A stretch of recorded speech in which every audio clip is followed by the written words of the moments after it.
with the scent of potpourri, films we commit to memory. Crossing the felt ropes, watching from home on my TV, looking at all my eyes can see. They tell me I view obsessively. Hello and welcome to The Obsessive Viewer. We're a weekly podcast that reviews one or two new release titles every episode with an occasional free-for-all segment at the end that we call Potpourri. You can find more of our work, including my written reviews, full episode show notes, and the complete backlog of our episodes at obsessiveviewer.com. You can also write into the show by emailing me at matt@obsessiveviewer.com. And if you'd like to support us and get access to hundreds of exclusive episodes, you can join our Patreon at patreon.com/obsessiveviewer, where you can get access to content at any of our tier levels on a recurring monthly subscription basis, or you can buy individual collections a la carte in the Patreon shop section. This week on Patreon, I still am working on the workplace drama episode that I was going to do for Patreon last week. Basically, I was talking about Horrible Bosses 2, and my rewatch of Severance. That's still in the hopper. That'll go up this week, I'm sure, for the $5 and $10 supporters. But everyone else has access to part 1 of my 6-part review series on James S.A. Corey's new book, The Mercy of Gods, Book 1 of The Captive's War. Of course, I have reviewed the Expanse series that James S.A. Corey had. I've reviewed 4 of those books on Patreon in 6-part episodes. I have literally a day's worth of audio of me talking about this James S.A. Corey. So The Mercy of Gods came out this week. I reviewed part 1, so I have it divvied up into 6 parts. More of that will be coming soon. And also in book review world, I'm also reviewing You Like It Darker by Stephen King. More of those reviews are going to be coming up this week, because next week I am planning on being a guest on Kim C's Patreon, The Dance Macabre, the Dance Macabre with Kim C. So I'm going to be talking about You Like It Darker, so I need to finish it before then. I'm very excited about that, because it's always fun to talk to Kim about Stephen King and everything. So once again, you can sign up at patreon.com/obsessiveviewer for all of that and a bunch more content. I'm your host, Matt Hurt, and you can find me on social media, including Letterboxd, at Obsessive Viewer. And later in the show, I'll be reviewing The Instigators, starring Matt Damon and Casey Affleck, which is currently in limited release in theaters before it hits Apple TV Plus this week on August 9th. But before that, we're going to go over some movie news and then review the new M. Night Shyamalan thriller Trap in a non-spoiler and spoiler feature review. And joining me tonight is returning guest, my friend and IFJA colleague, for whom this podcast recording is all just an elaborate scheme to catch him and bring him to justice. Welcome back to the show, Sam Watermeier. How's it going, Sam? Good. Well done on the intro. Thank you. Clever, amusing. I enjoyed it. Thank you. I was going to go a little deeper and I was going to say, like, if you follow on Letterboxd, which you can follow Sam at Sam Movie Man, I was going to say something like, if you look at his Letterboxd, then he will have left you all of the clues to the movies that he's watched lately, because you just watched The Snowman. Dumb. I'm sorry. No. Yeah. But yeah. I've also been dead this whole time. Exactly. Yes. Which brings me to recent work from Sam Watermeier. So you reviewed Trap. I haven't had a chance to read that review yet. I kind of wanted to read it after we talk about it. Also, I'm back in the office at work and I can't really stare at my phone. But No you worries. also have a retrospective piece about the Matrix series. And since we are talking about Trap tonight, I would be remiss if I didn't bring up your Sixth Sense interview with Janice Dardaris. Yep. From who was in The Sixth Sense as the ghost of the abused mother. Yeah. and that's one of my favorite like pieces that you've written that I've read. Oh, thank you. So any chance I have to shout it out here. Now, mind you, I haven't read your Trap review, so it could usurp it. So, no. yeah. But how you been? How are these pieces doing for you in terms of your film writing and stuff? Well, just to shamelessly plug the Sixth Sense piece for a second.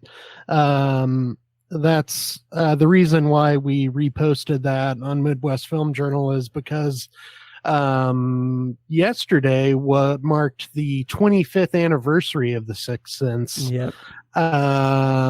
It's hard to believe it's been that long. Yeah. It feels like yesterday that I saw that as a little kid. And as a little kid, that was probably the first movie that really got under my skin and truly scared me to the point where I lost sleep over it. God, that's so awesome.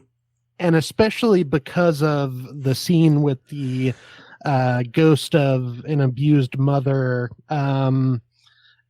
And that scene scarred me for years. And just on a whim, I decided to see if I could get in touch with the actress who plays that ghost.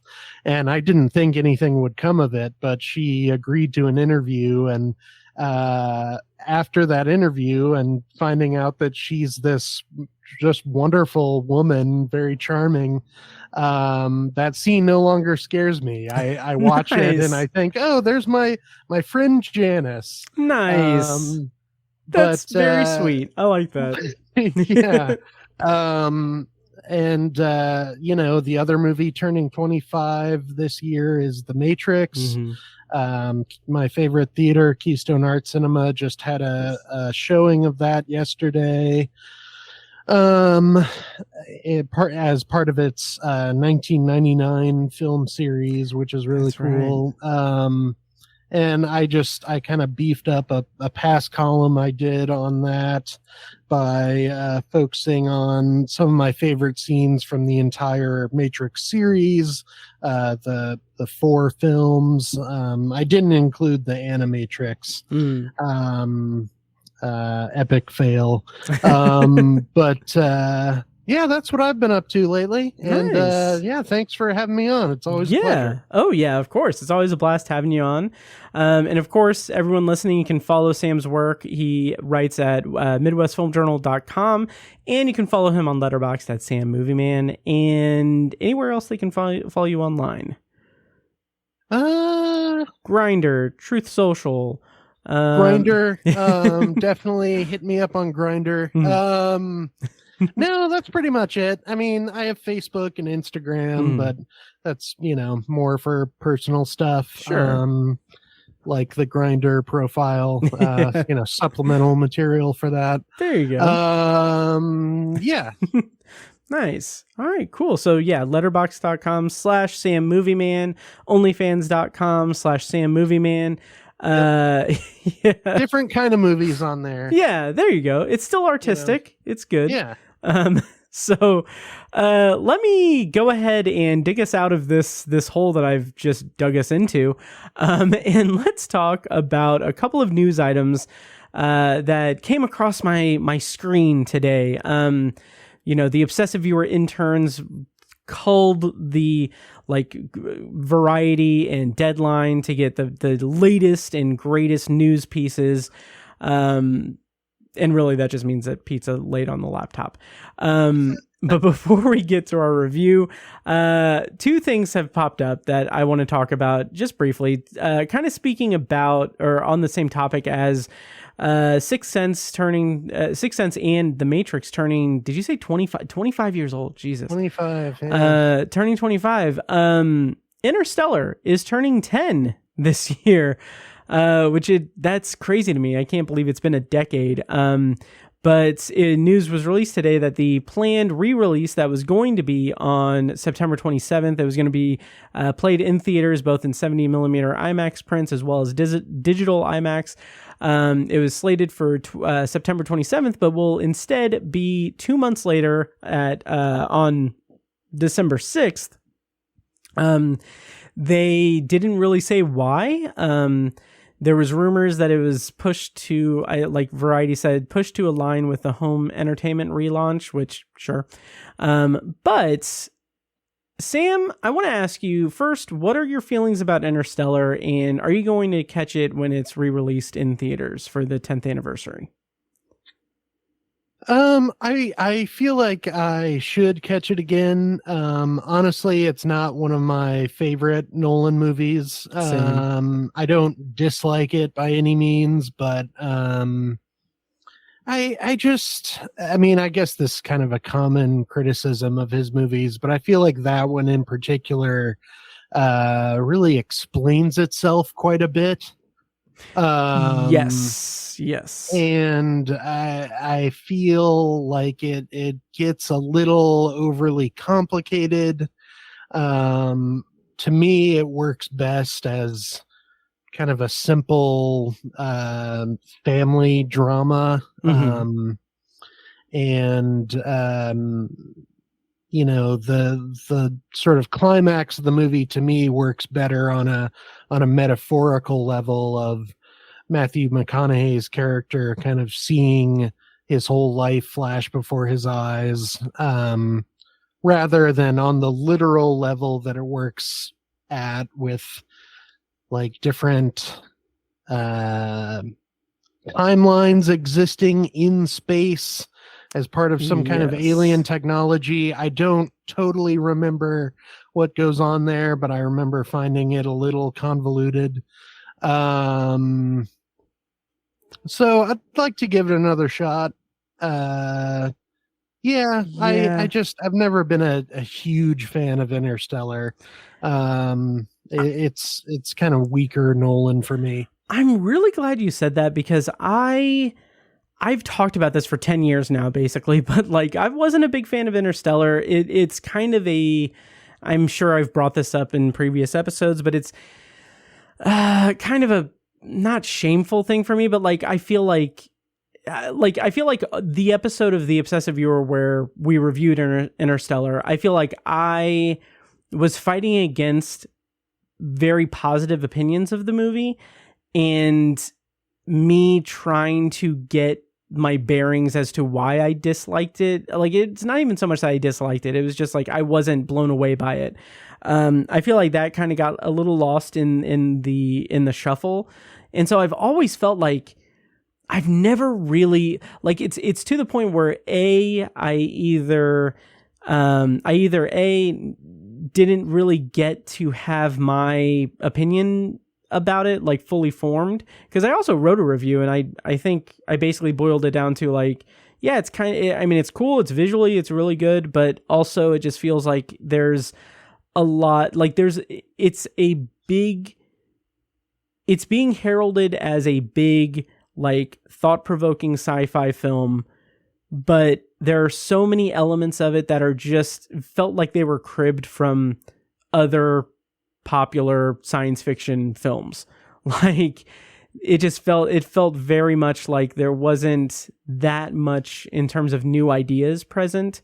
But it was a Nolan movie in 2014, so I think people kind of gave it a little bit of a pass for that, or maybe I just judged it harshly, being a science fiction fan. I don't know. So all that's to say, I haven't seen it since 2014. I saw it twice in the theater, 3 times if you count when I saw The Theory of Everything, and I could hear Interstellar in the auditorium next to me. But yeah, I might check out the re-release just to see how it's grown, how I take to it. So we'll see. Yeah.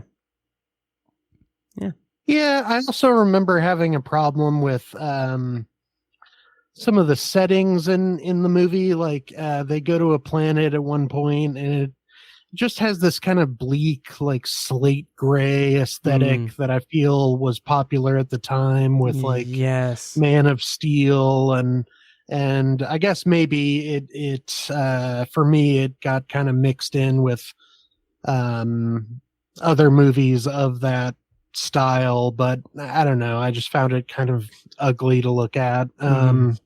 I'm sure there's, there will be people out there just like furiously shaking their heads at this. Right. And that's fine. Yeah. I mean, come at me if you want, bro. Right. No, but honestly, I don't want to talk about it too much because Yeah. I feel like I probably should rewatch it. Mm-hmm. Same here. So having said that, 10th anniversary re-release will be December 6th. And I think they may be doing yard work outside of my apartment if you can hear it. So just want to clock that early so that people can pay attention to it instead of my voice. The other piece of news that I have is something I think will be a little bit more positive on is that Zendaya and Robert Pattinson are in early negotiations to star in A24's The Drama, which is being written and directed by Dream Scenario director Christopher Borgli. And it says that project details are still being kept under wraps, but rumors suggest it's a romance that takes an unexpected turn before the couple's big day. So Sam, you and I were both big fans of Dream Scenario. How do you feel about this news, and are you excited about the casting? Yeah, I think Zendaya and Robert Pattinson are both, two of the best actors working right now. Yeah, that sounds exciting. I thought Dream Scenario was great. Isn't that director relatively new? I think so. Let me check, because I almost want to say that Dream Scenario was a debut, or at least feature debut, but I might be talking completely out of my behind. I feel like the IFJ nominated it for Best Breakthrough. Oh yeah, that sounds wrong. right. Let's see. So I am on his IMDb. So let's see. Short. He directed Sick of Myself. Okay, so he did have a movie called Sick of Myself in 2022. That is a feature-length film that he wrote and directed. And I want to say there was maybe another film feature that he did. I'm pretty sure we probably talked about this when I had you on to review Dream Scenario. Okay, yeah, so it looks like he had two features, Drib and Sick of Myself. But it's probably safe to say Dream Scenario was like his first big movie. Oh yeah, for sure. It was his breakout, for sure. And he has several shorts that were filmed over the years. Like, it looks like he got a start as a director with a couple of shorts in 2011, and has steadily worked his way up. So it's good to see him thrive. As he is, and I agree. Zendaya and Robert Pattinson are two spectacular actors. I'm very curious to see what this is about. How this turns out. So yeah. There's obviously no details about when it would be released or anything. I would assume probably next year.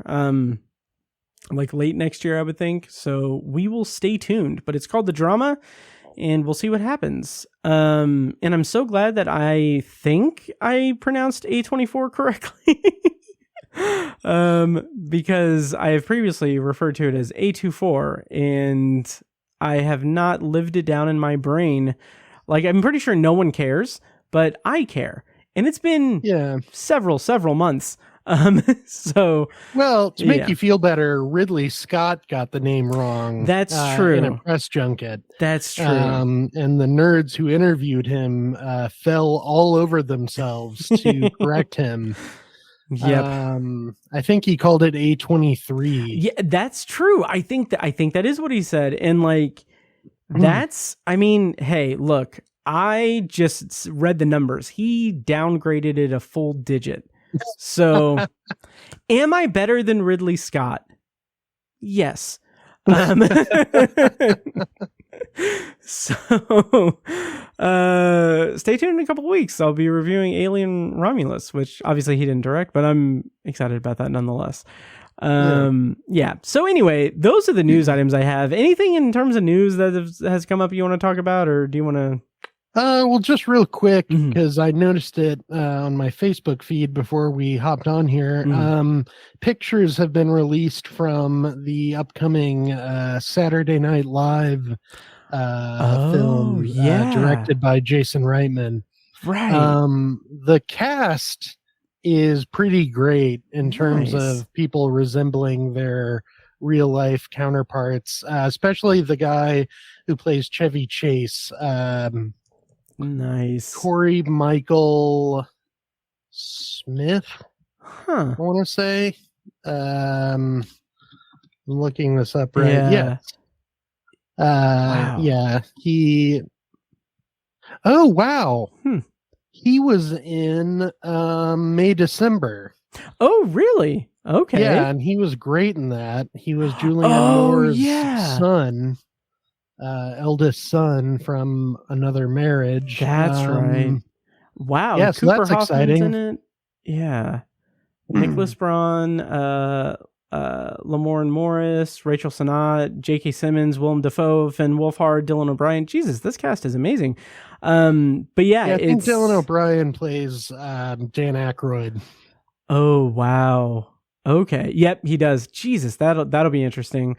But it's called Saturday Night. The plot summary, courtesy of IMDb, it says it's releasing in October. It's at 11:30 p.m. on October 11th, 1975. A ferocious troupe of young comedians and writers changed television forever. Find out what happened behind the scenes in the 90 minutes leading up to the first broadcast of Saturday Night Live. Man, that sounds awesome. That sounds really, really cool. Yeah, I'm hoping this will be kind of a comeback for Jason Reitman. I didn't see his Ghostbusters, but I feel like he has kind of drifted from the indie dramas that he started with, and this seems, I mean, obviously, this one's comedic, but it seems like a return to the sort of art house sensibility that he started with. So I'm anxious to see it. Yeah, absolutely. Me too. And I'm really, really interested. I'm looking at his filmography because I know that I was a defender of Men, Women, and Children. I haven't revisited it since 2014, but I actually really liked it. Yeah, so yeah, I like that one too. But I do agree. He has it's good to see him go from Ghostbusters to something like this. That's, I would presume, is something that's very close to him and very, very personal. In not just being in the Hollywood industry machine thing. So that's always good to see. Yeah. Also, just for local flavor here, if it's releasing in October, I kind of really hope that it is one of the special screenings at Heartland here in Indy. That'll be good if it is. Oh yeah. Yeah. I'm gonna will that into being because it would be cool to see it in that setting. Yeah, but we'll see. But yeah, I will put links to all of this stuff in the show notes of this episode, which those show notes are at obsessiveviewer.com/OV437. Sam, do you want to get into our featured review of the evening, which is for M. Night Shyamalan's Trap? Yes, I do. All right. Well, as usual, we are going to be doing a non-spoiler and spoiler review for Trap. Before we go into spoilers, I'll play a clip from the trailer. If you want to navigate around the show notes, navigate around the episode, the timestamps are in the show notes of the episode, which can be found on your podcast app, whatever you're listening to, or once again at obsessiveviewer.com/OV437. Sam, before we get into our non-spoiler review of Trap, what are your thoughts on M. Night Shyamalan as a filmmaker and your history with him and how you feel about the current era of M. Night Shyamalan? Well, as I mentioned earlier, The Sixth Sense was a formative movie for me in my childhood. And it was probably the first movie to truly scare me, truly leave a mark on me, make me unable to sleep.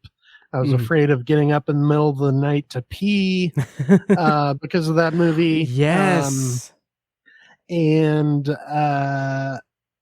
as a kid, he was a really exciting filmmaker for me. It was kind of like watching a Spielberg in the making. Yep. And even at that young age, I kind of kept up with the buzz surrounding certain filmmakers, and when he followed up The Sixth Sense with Unbreakable, that was really exciting. Yeah.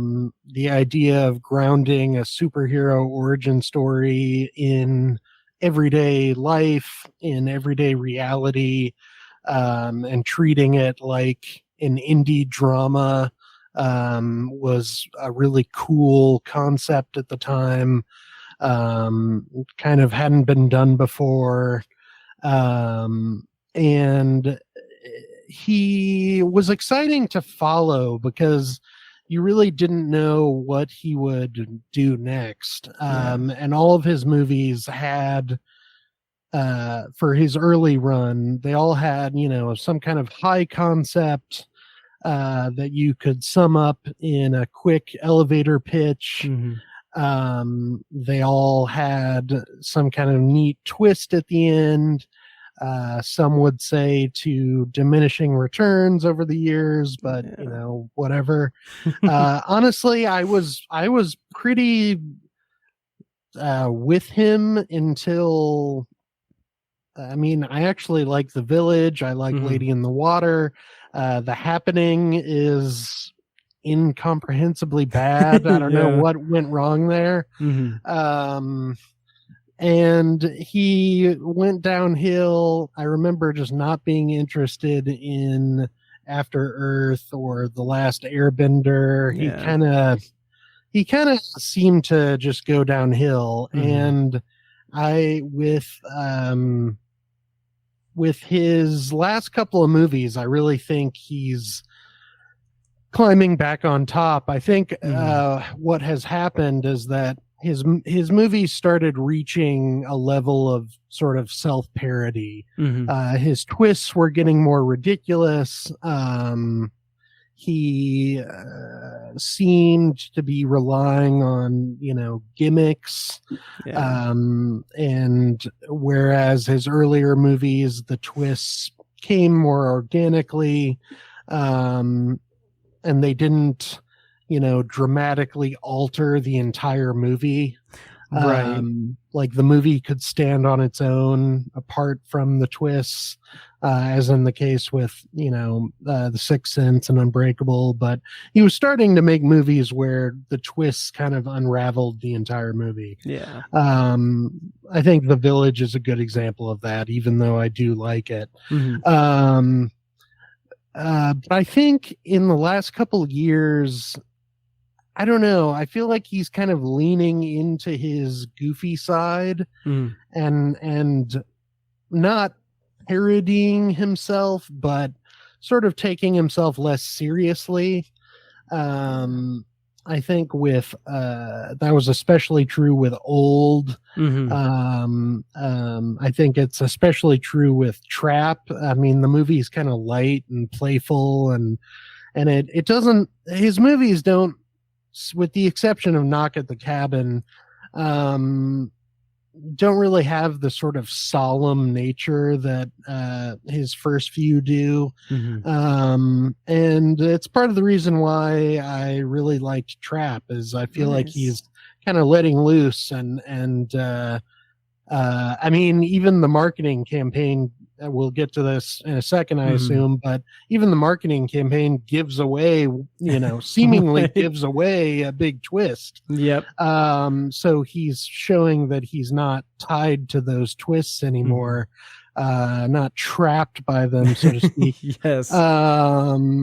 But I think that sums up how I feel about him. I'm sorry. I feel like I just kind of rambled. Oh, no. That's great. And I echo a lot of those same sentiments. I do think that M. Night Shyamalan is a filmmaker who, I've said this before, and I will say it until he stops making movies, I will always root for him no matter what. He can have... Like, I don't have to like what he puts out. Like, I never bothered seeing After Earth or The Last Airbender. The Happening is garbage. Lady in the Water was where I fell off as like a diehard fan.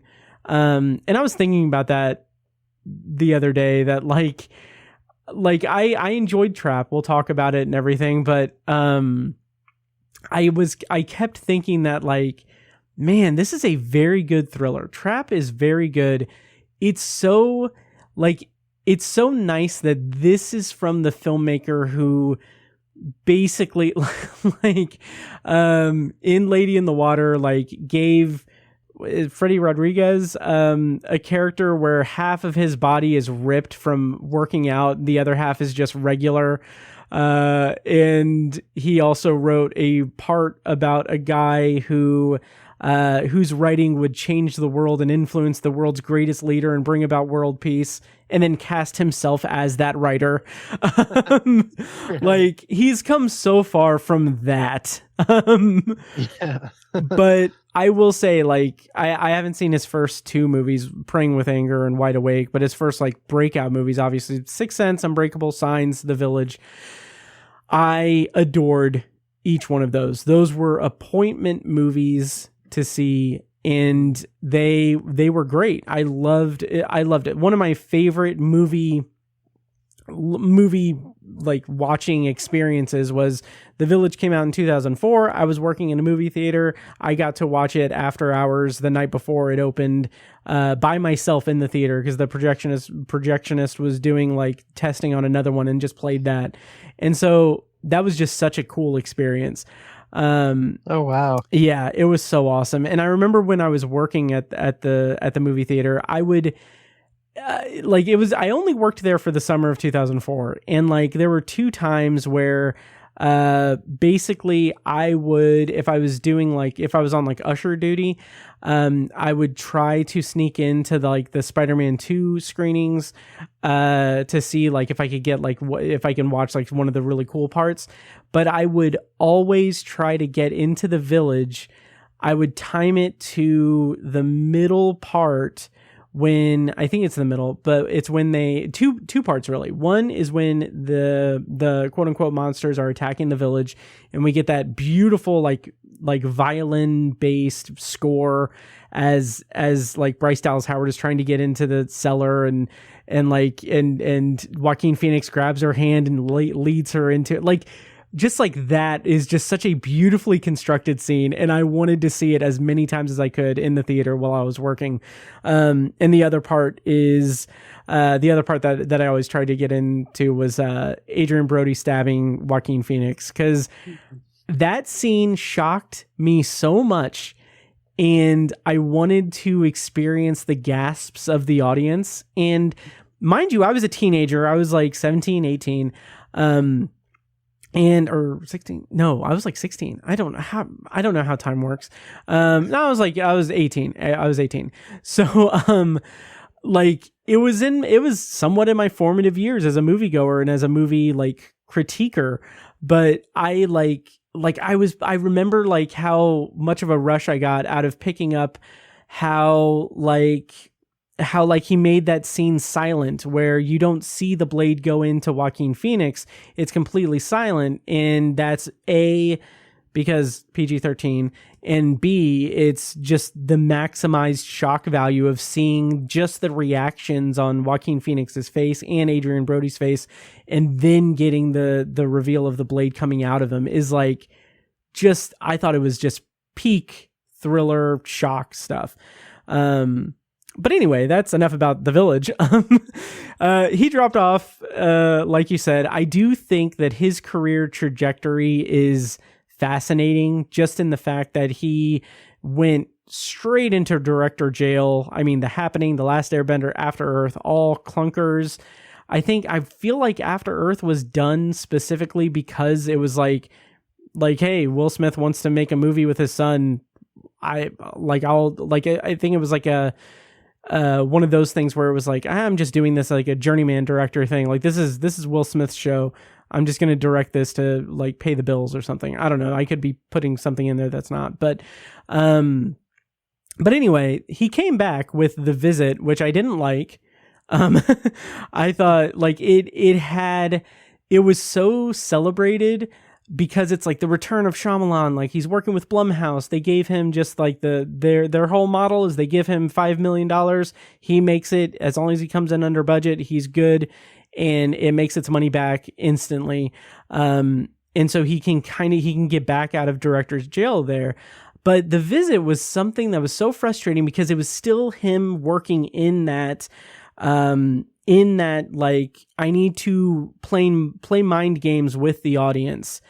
And that's a trope that's a trademark of his that has turned into a trope to where we're trying to figure out what the twist is. We're trying to figure out what's happening. And he is also not the greatest when it comes to writing dialogue. So when he has like characters that are like kids trying to be rappers and he's out of touch with like teen like lingo and stuff, it comes across really awkwardly in The Visit. And then you have just the most forced exposition dump that leads to the foreshadowing for the reveal. That's fine. But then I will say, and I'll wrap this up because I'm rambling, I'm sorry. But Split blew my mind because it was him just taking the audience on a ride, and then it wasn't him trying to get one over on the audience as a whole. It was him satisfying an itch that he needed to scratch for years, but it was also like, it also felt like he was giving something to the fans who followed him in his early career, like who loved his first 4 movies. And like, I still say that Split was one of just the coolest theater experiences I've ever had, because it was like one of those things where it's like a magic trick, and you're like, as the magic trick is unfolding, your brain is figuring out like, oh, this is what he's doing. This is how he's doing it. And then you're trying to think, wait, how is he doing it? And he's doing it. And like, I don't know, just the way that it comes together to reveal that it's a secret sequel to Unbreakable was phenomenal. Even though Glass wasn't that good. I was thinking about this also, and I'm almost done, I promise. I was thinking about this also. I'm very charmed by all of this. Nice. But I was thinking the other day that it's really fortunate that he was able to get his Unbreakable trilogy done. No matter what you think of Glass, it's still really fortunate given the progression of Bruce Willis's health, and how he retired from acting like a year or 2 later. So it's fortunate that timed out and worked out and everything. Yeah. So then Old was garbage. I did not like Old. I thought it was good as body horror, but I just like the dialogue was terrible. So bad, so freaking bad. And I had an issue with that and Split to an extent, and The Visit, where he seemed so intent on using mental illness as a vessel for villains in his movies. And like that really rubbed me the wrong way for several movies. I even talked about it a lot in my review of Old. But I'm glad that he seems to be distancing himself from that. Knock at the Cabin was very solid. I haven't seen it since the theater, but I enjoyed it. I thought it was very solid. And that brings us to Trap, which I really, really enjoyed. And let's get into our actual review of it. Let me go ahead and intro it. Trap is currently in theaters. It was released on August 2nd, 2024. The premise, according to IMDb, is a father and his teen daughter attend a pop concert only to realize they've entered the center of a dark and sinister event. Writer and director was, of course, M. Night Shyamalan. Cast includes Josh Hartnett, Ariel Donahue, Celica Night Shyamalan, Alison Pill, Haley Mills, and Jonathan Langdon. So, Sam, first of all, I should have asked, do you have any thoughts on my long, rambling M. Night Shyamalan TED Talk? And if not, what did you think of Trap? Non-spoilers. I'll just say real quick, your description of Split and how it ties into the Unbreakable universe was so endearing that I'm not going to ruin it with my cynical take. Please do. Well, when I saw it, I thought that the ending kind of reeked of desperation. That it was sort of a, hey, remember that great movie I made 20 years ago sort of thing. But the way you described it actually changed my mind on it. Oh, nice. I didn't think of it as a kind of nod to fans of his early work. I thought it was more kind of self-serving. Okay. But the way you described it was very endearing, and thank you. And I have a more positive take on it now, and it actually makes me even more eager to finally check out Glass. Which you haven't watched Glass? Interesting. No, I haven't. Yeah, I was a little worried, but I want to watch it now. And I found your story about working in the theater during The Village just incredibly charming. Oh yeah. I'm kind of jealous of that experience. It also made me note our difference in age. Oh, I think yeah. So I was 13. Okay, so when were you born? 91. 91. And what's the last four of your social? 91. Interesting. Yeah, so you were like in 86, legally able to work. At the time. Yep, I was in junior high. Wow. Yeah. That makes me think of Die Hard. Like, oh yeah, what did you think of The Village? Did you work in a movie theater? I was in junior high, dickhead. But in terms of Trap, I've been excited for this movie since the first trailer. I thought the premise just sounded so cool, so unlike anything I had seen before. And I was impressed seeing the trailer because I thought, like, oh wow, like Shyamalan's kind of doing a concert movie too. Like this is interesting. Like I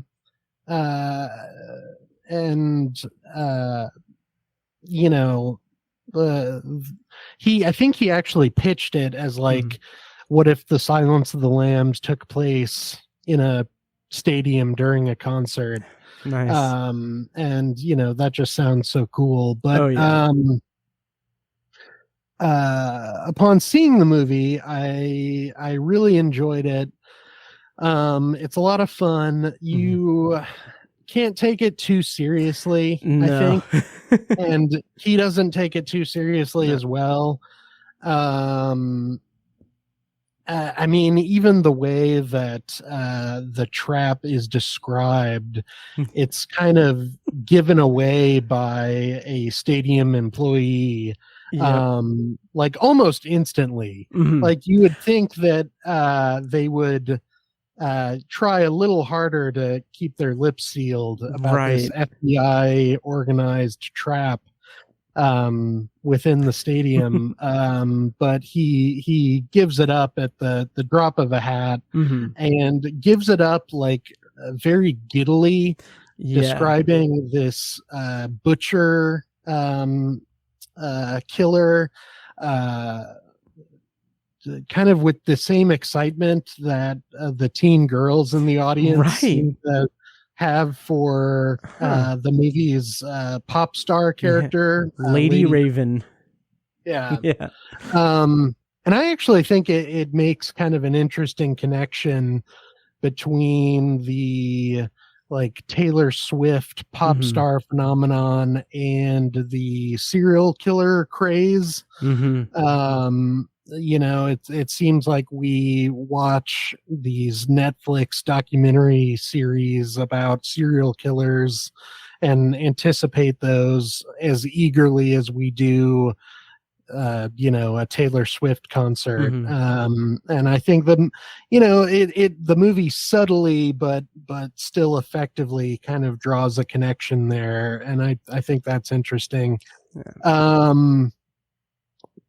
I guess for me, the major disappointment is that the concert itself wasn't all that interesting, I thought. I mean, it's impressive on a technical level, just in terms of the scope of it. I mean, you know, all those extras, I mean, it's a full-fledged concert with, you know, LED screens and dancing choreography and costumes, but none of it is really executed in that exciting of a manner. It kind of blends into the background a little bit. And you know, this movie is being touted as an M. Night Shyamalan experience, kind of almost suggesting like a concert movie / thriller hybrid.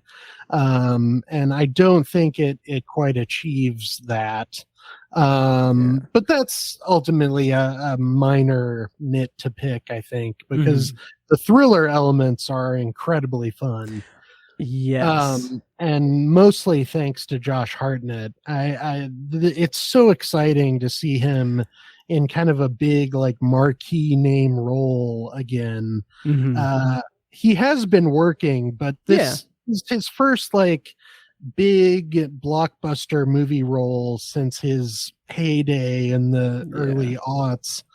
And I was actually thinking that this brings him back full circle in a cool way to his debut role in Halloween H2O. Which is also, you know, horror related, and like his character in Trap, his character in Halloween has a very unhinged mother, who kind of haunts him and informs a lot of his life choices. So, and we'll probably get to that in spoilers, I feel like I'm drifting from your initial question. Oh, no, you're good. I'll just stop there for now. Okay. This is going to be kind of a love fest for this movie because I really enjoyed it. And I want to touch on a couple of things first. One being that I've seen like people say, like on TikTok or maybe on Twitter, I'm not sure, but I've seen people say, or I think it was on Letterboxd, but I've seen people say like this, like M. Night Shyamalan is like the perfect father, because this movie by design is Salika Night Shyamalan's, like, her effort. Like, she wrote the music, she performed, she plays Lady Raven in the movie. Like, this is a showcase for her.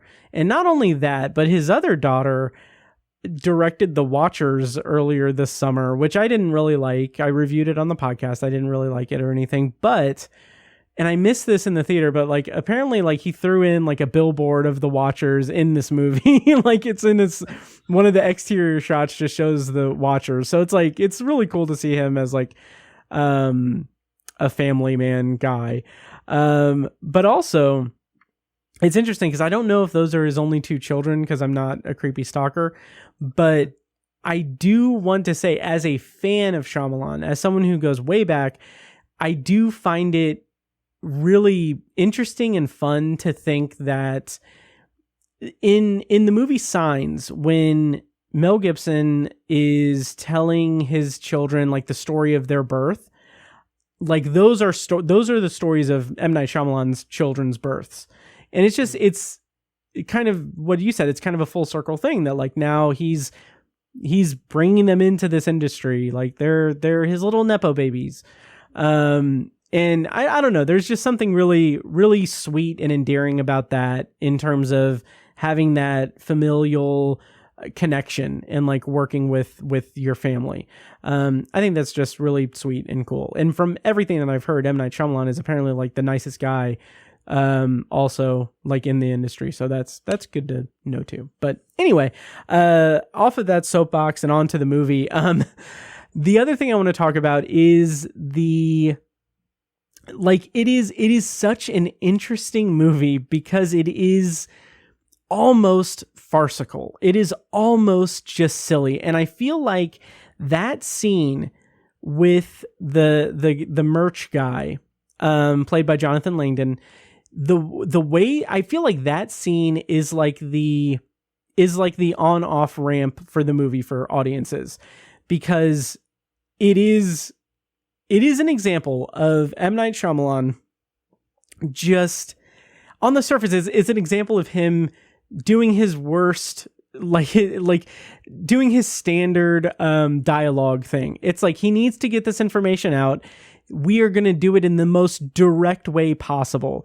It is like on paper, it is akin to the opening of Old when the family are on the bus and they're being led to the resort and one of the kids is singing and the mother says, I can't wait to hear you when you're old.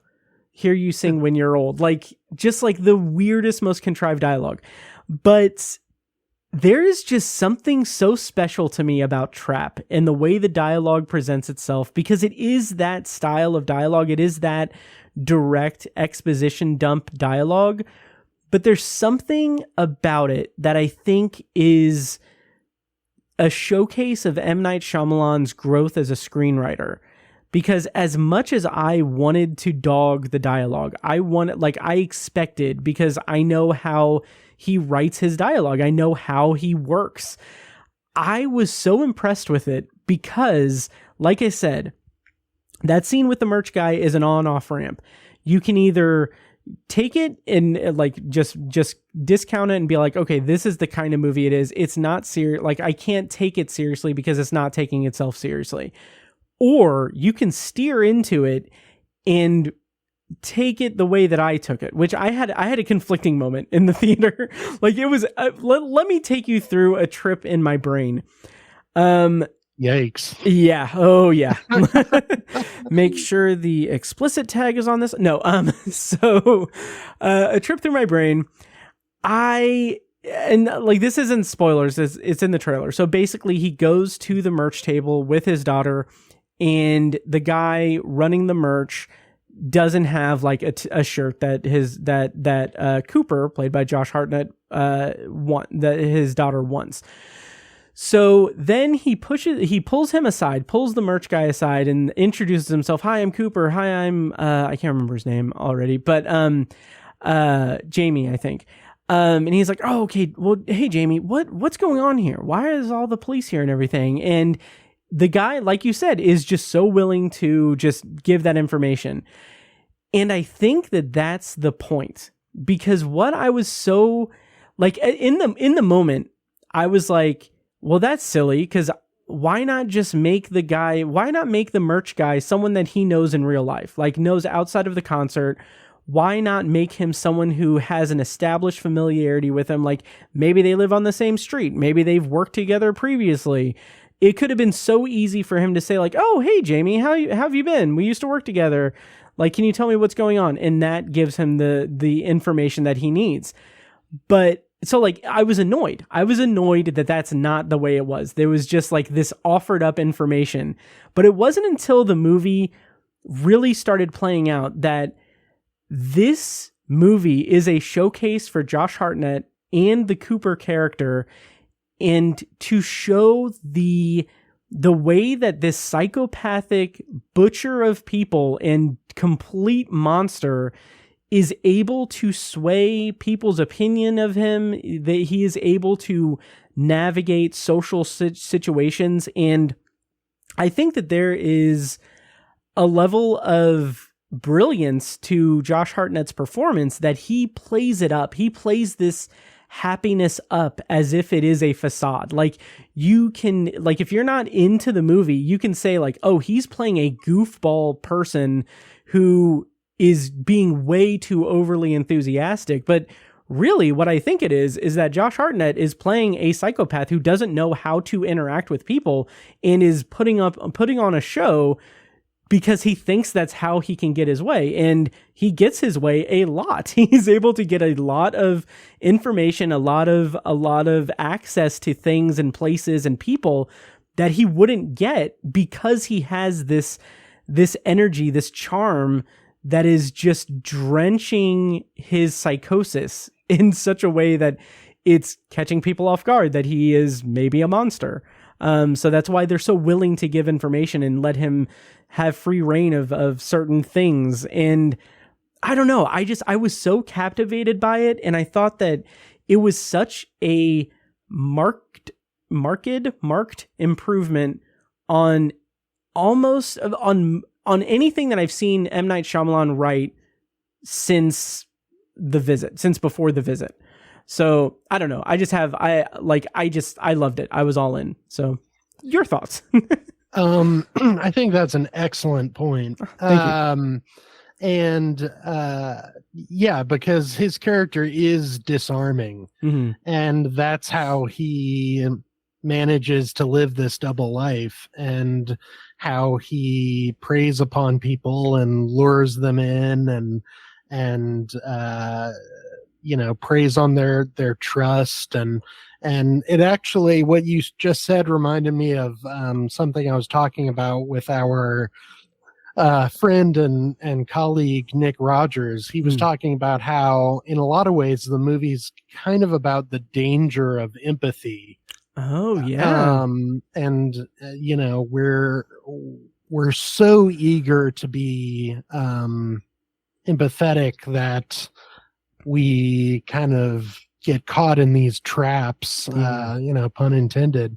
And that occurs later on in the movie. There's we'll get into this with spoilers. I don't want to ruin it now, but there's another moment where the Cooper character seemingly tells a lie about his daughter to get her, special backstage access to this concert. And, the person he tells is very willing to believe anything because he's so disarmed by Cooper as a dad. And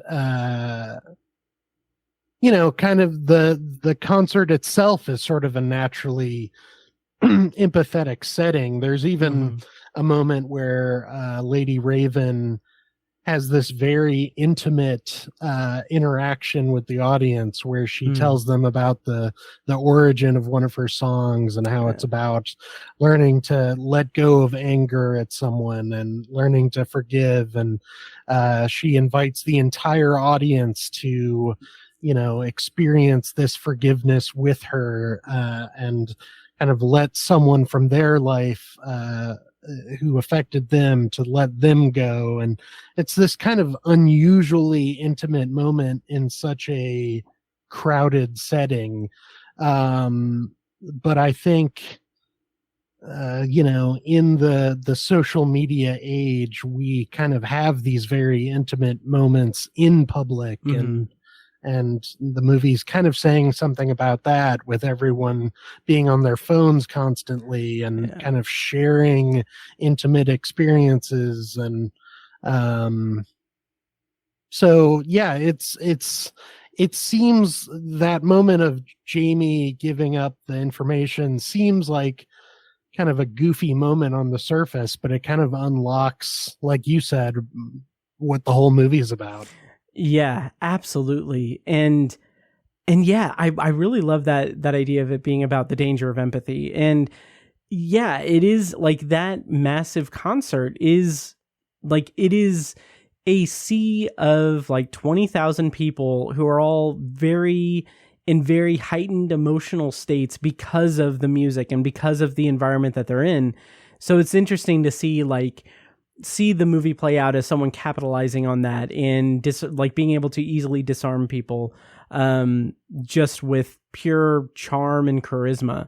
And it also just kind of harkens back, like there's very little in the way of violence in this movie, which I found particularly impressive, because the one thing that I enjoyed about Old was that there were moments where it was a demented body horror show.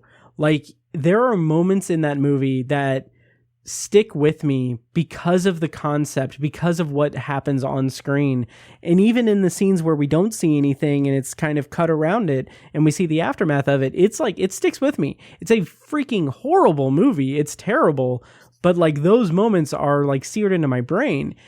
And I find it so interesting that Trap is a much more subdued character study that kind of feels a little bit more like Unbreakable or The Sixth Sense, like those early M. Night Shyamalan movies where he wants to make the focus of the show, the focus of the movie, be this central performance. And it, like, as someone who definitely like came of age as a movie fan, like around the time of, you know, Scream, and the rise of teen slashers, including The Faculty and Halloween H2O, that just, it, like, my heart soars for Josh Hartnett, because like I love this resurgence. Like I loved seeing him in Oppenheimer, but like having him be the center of the show here is just a delight. It is fantastic, and I love that he just killed it. No pun intended, but I love that he killed it in this role. Yeah. Yeah, it's and at times it's a very big performance. Yeah. Like he gets pretty theatrical with it, but he like really goes for it and nails it. And yeah, it's really exciting to see that. I hope he works with Shyamalan again. Me too. I would love to see him be like a little bit of a muse for Shyamalan, kind of in the same way that Bruce Willis was in the early days of his career, of Shyamalan's career. Another thing about the movie, and we can kind of talk about it as the central concept of the movie, is it's all about a massive stadium performance concert that is all a ploy to get the Butcher, this guy who has murdered like 12 people, dismembered them in the most gruesome ways imaginable. And like, that's another thing that I think is an on-off ramp, because if you can buy into the fact, like throughout the movie, I was like, this is so not the way to do it. Like, this is so not the way to capture a serial killer, by having there be no escape in a massive, like 20,000 person attended concert event. There is no way to, like, that is the worst way to do it. But I was able to suspend my disbelief, because the other side of it is that this feels like one of those high concept thrillers from like the late 90s. Like I haven't seen this movie, so I don't know if this is an accurate comparison, but I thought of the movie Snake Eyes with Nicolas Cage, that also takes place in a big like arena event, I think a wrestling match maybe, or boxing match. I don't know I'm anything geeking else out so hard right now. Nice. I love that movie. Nice. Is it an apt comparison? Because I don't know if it's like, because I Oh. think it's all like after the fact. I'm not sure. Oh yeah, no, Okay. no. I Nice. my ears perked up and I got so excited when you mentioned that. Yeah. That's a great comparison. Nice. It's better than the one I had. I was gonna compare this movie to the Jean-Claude Van Damme movie Sudden Death. Oh, I've never seen it.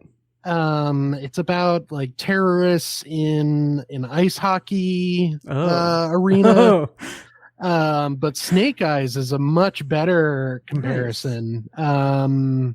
Yeah, I'm sorry. Continue with that. Oh, no. I was just going to say, like, first of all, I just laughed because I just realized, like, oh, sudden death, it's a ice hockey thing. Like, that's clever. I like that. But Snake Eyes, from what I understand, is a high profile person is assassinated at an event, and it's about the investigation into it. Like, Nicolas Cage plays someone who is there and working to figure it out and everything. Is it while it's happening, while the event is happening, or do I have that wrong? Yeah. Okay. Well, there's an assassination attempt during the wrestling match, and then like the casino that the wrestling match is taking place in like remains open. Okay. And so Nicolas Cage, it basically takes place completely within the casino, with him kind of questioning audience members and the wrestler himself, and that one has a lot of twists as well. Okay. Yeah, it reminded me of that style of thriller. Like, I could name a bunch that, like, movies that my parents would rent from Blockbuster when I was too young to watch them with them.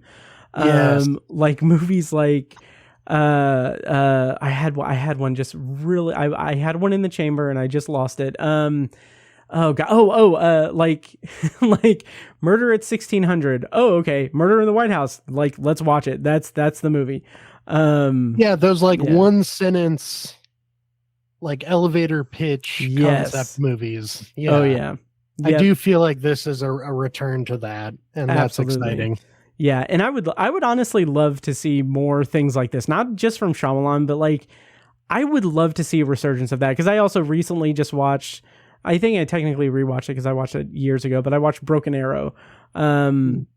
Just another fun, like, kind of elevator pitch thriller that, stolen nuke?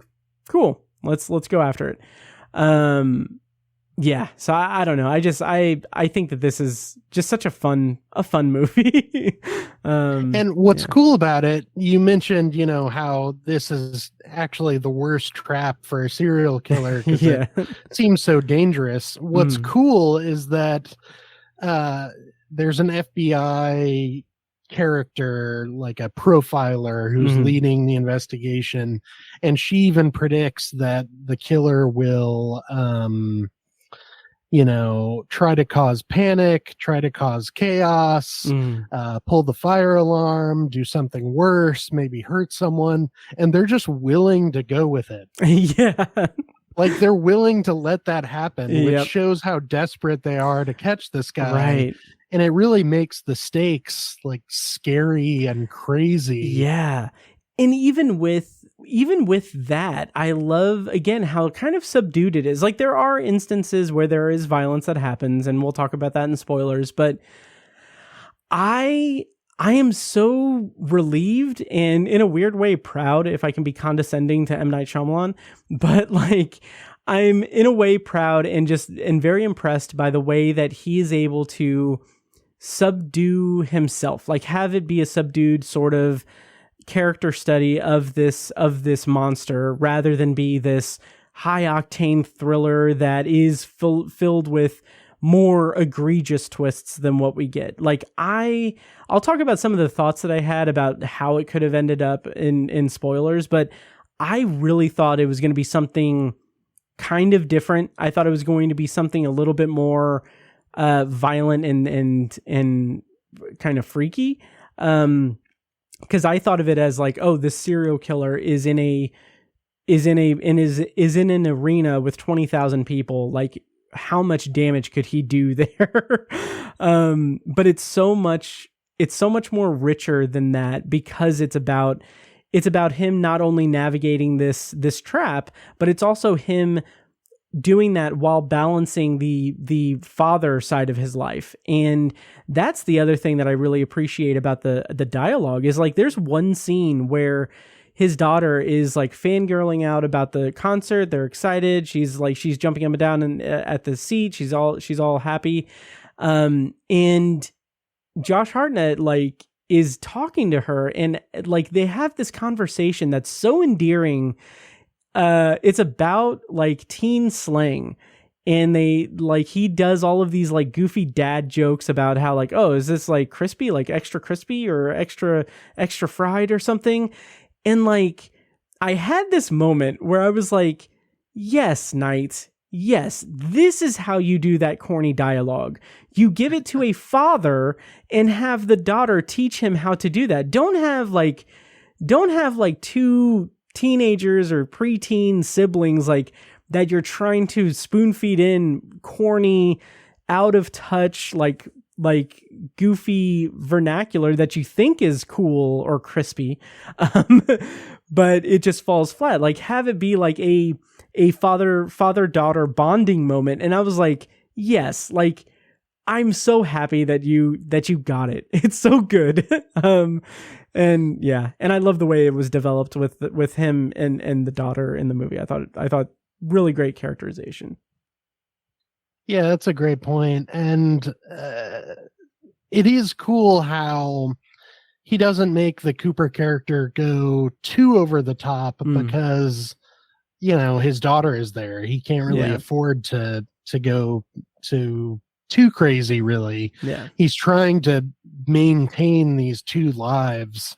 And it is neat how Shyamalan kind of restrains himself in order to make that believable. Yep, absolutely. And we'll talk more about this in spoilers, but I do like how I like, and I think it's a little risky, how this movie is definitely a game of cat and mouse, but you're not really sure who the cat is. Like the cat is maybe not exactly what you expect. And that could be another on-off ramp for the third act of the movie, which we'll talk about in spoilers. But anything else in non-spoilers you want to talk about? Because I know we've talked about a lot of stuff, but anything else come to mind? I'll just, and this might apply more to spoilers, but Shyamalan's daughter Suleika, I think, could be a very easy target for critics, in the sense that, you know, you could argue that later in the movie she is a little stiff and a little awkward.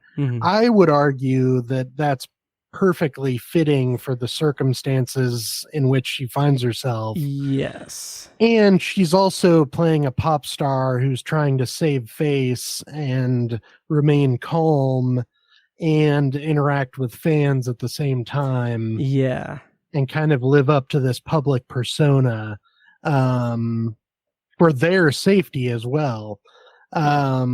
So I guess that's kind of my like preview defense of her before we get into spoilers. Yeah, and it's funny, I do think for someone, this is her debut acting role, and she also did all the music in the movie too. Like, I think that it's a really impressive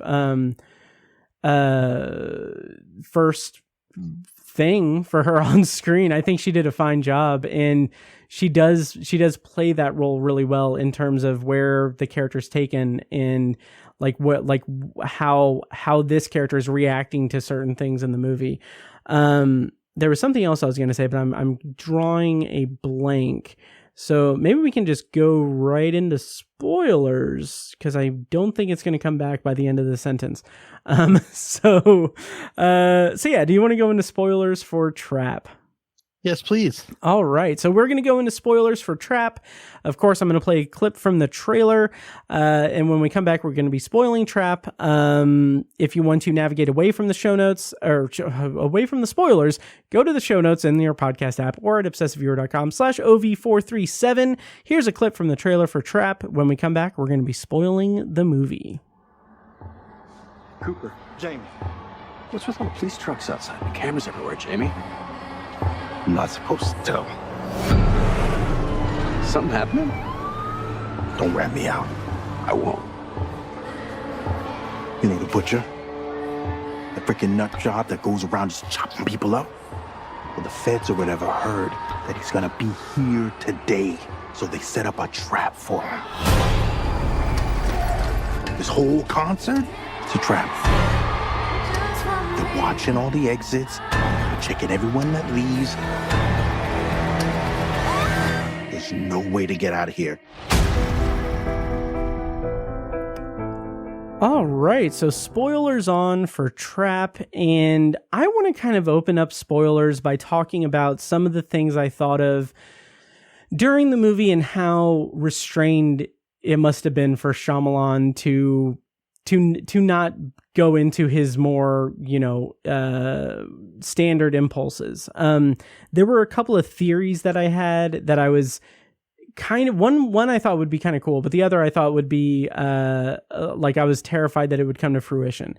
So the one that I thought would have been pretty cool and maybe would have been maybe I would have liked the movie a little more. Like I really liked the movie, but maybe I would have liked it a little more. But I was in the zone in the first half of the movie thinking like, okay, so he named the movie Trap.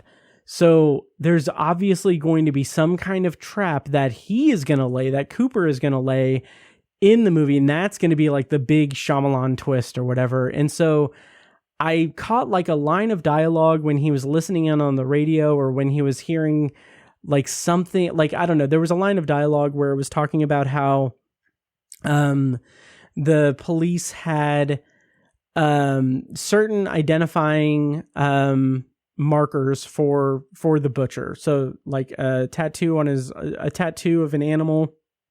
And I feel like there was a line of dialogue that was like a blink and you miss it line of dialogue where it said that they had footage of from the scene of one of the crimes of a white man. And then I think they said two like black men who could be like potential suspects. So like that's what they were basing it off of as they're going through the crowd and everything. When I heard that, I thought, oh, this is going to be like a big thing where Cooper is going to set up Jamie as being the butcher and he's going to like set a trap for him and he's not going to be able to get out or whatever. And he's going to be led, like he's going to be framed for it. And like, that would have been cool. But again, the characterization, the character study of this monster in a crowd of 20,000 people is so tantalizing and so well done that I didn't need that like extra layer of thriller twisty stuff, which I'm thankful for because Shyamalan didn't need it and I don't need it either. It's really cool to see him elevate his writing game in terms of writing a movie that didn't rely on any kind of cheap tricks or anything. It's something that I was really, really pleased with. Yeah. And that kind of ties into how surprising the marketing for this was because the trailers give away the fact that Cooper is the butcher. Yeah. And when I realized that, I kind of thought like, well, what the hell? What's the twist then? Because that seems like the major twist. And I mean, there are still twists that follow, but I'm glad that there wasn't one that sort of unraveled the entire movie. Yeah. Which is the other theory that I was so glad didn't come to fruition. I kind of thought, and in retrospect, I thought how like tempting would it have been if there would be a reveal where Haley Mills as the FBI profile ended up actually being Cooper's mother. And like, that's why the cat and mouse thing, like that would have been interesting. Sure. But I feel like, and maybe this is not fair of me to say, but I feel like maybe that was something that he maybe had in his mind as a possibility, but then he realized that no, I want my daughter to be the star of the third act of the movie. So we can't have like this big like reveal at the end with the profiler. So like let's give Salika the spotlight in the third act and let's just make him have visions of his mother, which I think works better because it also feels very very organic to the character study nature of it, that we don't have to have this big reveal of like him talking to the profiler. Instead, we get him talking to his wife as like he's figuring out like how the trap was set and everything. And he's talking to the pop star, to Lady Raven, who kind of personifies his mother to him in a couple of sequences. And like, that's all the characterization we need. That's all the backstory we need.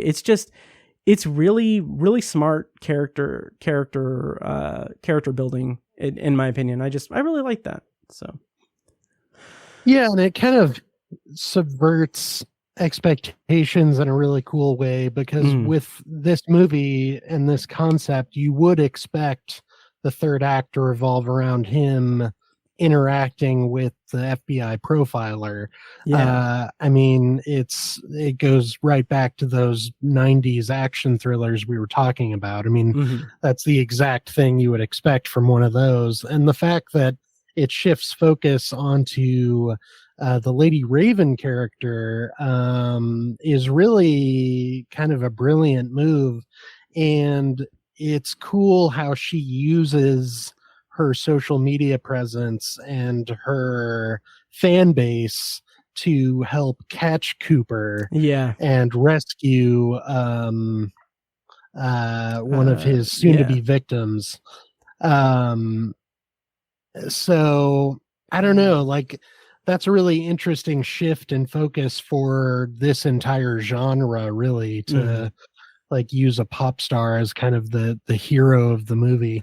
Yeah, and that was so interesting to me too, that she went to social media. Like, I did not think of that. Like, I just thought like, oh my God, okay, well now she can call the police. I kept thinking like she can crawl through the window and get to her limousine and everything, but like she goes live on social media and she gets the information, and it's like, that is such an interesting kind of an interesting statement about the world and social media and everything, that like, yes, she's a pop star with millions and billions of fans and everything. So yeah, she would get like, it's basically she's sourcing, like she's basically sourcing a bunch of data in real time to find this, like, instead of calling the police, which would be like the natural inclination would be to call the police. You have a phone, you're in the serial killer's bathroom.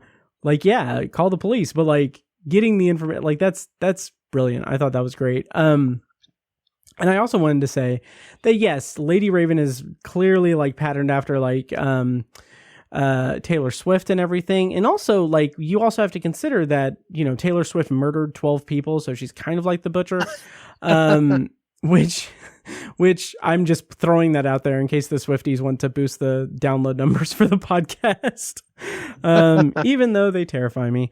But no, yeah. So I just like how that, like, I kind of puttered around it in the non-spoiler and now here, but like, it just feels like it's such a, I don't want to say realistic, but it's like, it's something that it feels like M. Night Shyamalan actually, like, he took care in scripting out the movie. As preposterous as the plot is, it's still like, it still feels authentic enough. Like, you can suspend your disbelief for it. So I don't know. I liked it. Yeah. And he's changing with the times really admirably. I mean, from his depiction of the Lady Raven character, which is very accurate to pop stars of this era, you know, his depiction of social media, that her using social media goes back to the theme of empathy, but, you know, a good example of empathy working. Yes. And yeah, I mean, you know, using a pop star concert as the setting of the movie, it's like Shyamalan's really saying, you know, I'm hip, I'm with it. Yep. Yeah, which is something he honestly hasn't been. Like, yeah, it's really a wonder to behold. what did you think of the subplot involving Cooper's daughter and her frenemies that were at the concert, and the run-ins that he had with the mother of one of them? I thought Shyamalan executed that beautifully because he made those interactions as tense as anything else. Yes. Like Cooper having to talk to that mom was just as uncomfortable as him trying to evade the authorities. Like I thought that was some like really darkly funny, tense stuff. Yeah. And I thought it was great. I agree. And what's fascinating is like Cooper is a good dad. Yeah. And or he's just an incredible psychopath who can imitate a good dad. Yeah. Yeah, I thought that stuff was great.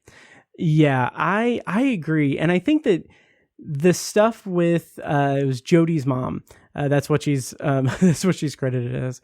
But the stuff with her is like you said, it is kind of heightening things. It's kind of escalating things a bit. It is, on paper, it is like a thorn in Cooper's side. It's another obstacle for him to overcome while in the midst of this giant trap. But what I think is so well executed in that is that he is playing it up.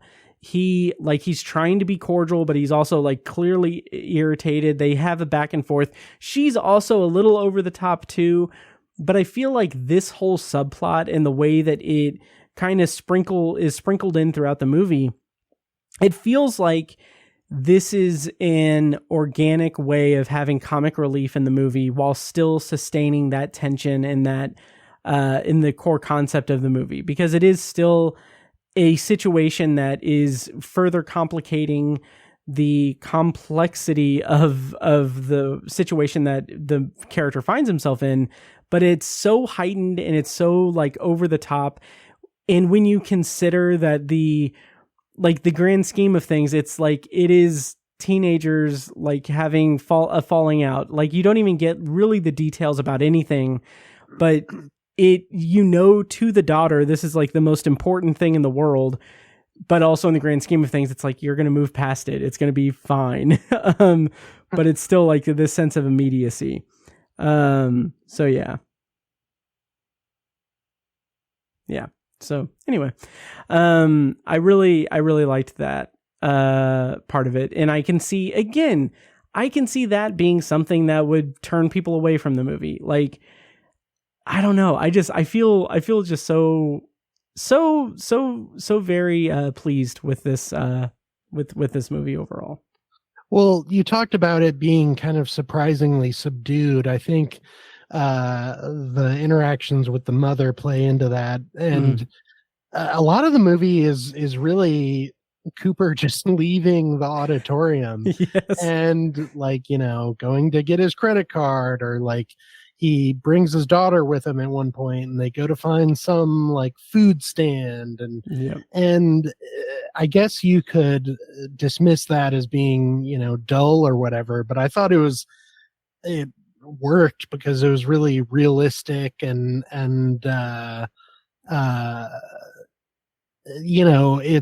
it was refreshing that Shyamalan didn't kind of rush into more outlandish stuff. Like all of this, like at one point he like shoves a woman down the stairs to distract police. And like that's kind of low key. Yeah. I don't even think it was necessarily to distract police. I think he was testing out the boundaries. Like he was like, he did that so that he could see if the way could be cleared. And like when the other cops showed up to take their place, he's like, well, that's not going to work. Right. It's diabolical in a way. Yeah. And, again, the restraint that like, it's one of those movies that I found myself the same way that the other, the kind of thriller movies that we've referenced, like kind of single line elevator pitch thriller movies, like those experiences I've had, like it reminded me of those also in the way that throughout this movie I was like, how is he going to justify leaving his daughter? Like, how is he going to justify like going there? Because he can't just be in the seat the whole time. Like, they need to have variety as to why he's going around, like all of that. And there's just such a fun like storytelling thing to that I just really like, and I think that Shyamalan nailed it pretty well. And also, the other thing is again that father-daughter kind of bond that is formed in the movie. Like, I think that that's one of the big strengths of the movie, and I think it comes from Shyamalan being a father and having daughters this like that have been this age. But there were moments where I was like I mean, something dumb like, oh yeah, like one of the more far-fetched things is him like, oh, do you see like the trap door there? That's really neat. Let's go down there and see. Maybe we can see some costumes or something. Like, it's clearly trying to get away. But as he kept leaving, like, I felt like the bond between the father and daughter in the movie was so strong. I was like, oh man, he's going to ruin the concert for his daughter. And like, I'm thinking like, he's also murdered and dismembered like 12 people. And he's actively going to do that more. He has someone tied up right now. But also his daughter is going to miss out on like this core memory of this, of being in the audience of her favorite pop star. And I was like, what? Like, oh my God. Okay. I'm invested. So good job, Shyamalan. Yeah. I mean, I think that's brilliant work on Shyamalan's part. I think, the best serial killers, you kind of root for them a little bit. Like Taylor Swift. I should say cinematic serial killers, not real life ones. But Shyamalan does make you sort of root for the concert experience to go successfully. Yeah. And Cooper ensures that at one point by like grabbing hold of one of Lady Raven's personnel. I'm not going to give away who it is, but well, we're in spoilers. That's okay. It's M. Night Shyamalan. Yep. So he, goes up to her personnel and tells this story that is never really confirmed to be true or not. That she's a survivor of childhood leukemia. It's very convincing, and it's seemingly very heartfelt and earnest, and that does get them backstage to meet Lady Raven, and that's kind of what sets the third act in motion. And that's another example of the danger of empathy. At one point, the police almost question him, but because of this, sad story about his daughter, they back off. And it's like, that's the power of empathy is that it can even slow down a police operation like that. So I thought that was kind of a brilliant little subplot. Oh, absolutely. And the other thing about that, it's interesting because you're coming at it from a place of ambiguity as to whether or not it was a true story and everything. I took it as absolute fabrication 100%. And I took it as that because he specifically says like she doesn't want anyone to know about it, so don't say anything. But it's so interesting how that plays out because again, it is that is one of the finest lines between the two halves of Cooper as a character, the serial killer and the father. So like this is a morally, ethically like wrong thing to do. Like he's lying to get his daughter this opportunity that thousands of people want. In the moment, he's lying to do that and using the empathy of others to facilitate that. And obviously the end game is that he can escape and everything, but it's also like kind of a weird, twisted, sweet thing he did for his daughter. So like, it's really interesting how that dichotomy plays out, especially in the big picture of the movie, in the fact that it is him dealing with these conflicting personas of his life, these like the father aspect of it and the serial killer like survivalist in him. And I think that's kind of where it kind of comes to a head almost, is that he's willing to lie about his daughter in order to facilitate things. Cause like, I'm also thinking, maybe this is just way overthinking it, but I'm also thinking like, he's putting his daughter in a position in which like if it had gone wrong, like if they had said like, oh, we heard you survived leukemia and everything, like that would have been a horribly humiliating experience for her and everything. And like, I almost said like, and if it caught fire on social media, like her life would be ruined. She'd be canceled. But also her father is a serial killer. So yeah, I don't know. It's fun that my mind went in both directions. Like appealing to like, attaching myself to the father storyline and the serial killer storyline, which I think was the intention. Yeah. Do you want to talk about the third act, the Lady Raven of it all, her becoming the cat to Cooper's mouse, and how that played out in the third act outside of the concert? Yeah. How did you feel about it? Like, did you feel like, because one of my complaints about the movie is that it does feel it's a little long in the tooth in terms of finding that sweet spot of the actual like end of the narrative. Like, I thought the movie was going to end at least 2 or 3 times. I kind of just expected it to end, and then it didn't, and we get extra scenes and stuff. I do like how it ended with him getting out of the trap of the handcuffs and everything. Like, that reminded me a little bit of Split in a way. Like, it felt like Shyamalan, I don't know if this is the intention at all. I don't know if this is anything that would be in the works or anything, but like, it felt like he wanted to leave the door open to like, oh, maybe I can work with Hartnett again and make another movie with him about this character. Maybe it'll be like another like trilogy. Like, maybe this is my new James McAvoy character from Split that I can't remember his name. But not but I don't know, more charming, I guess. Like, at least more of a facade of stability than that character. I thought that last shot was great. It's just a really fun moment, and Hartnett nails it. I don't want a continuation of this character, as fun as he is.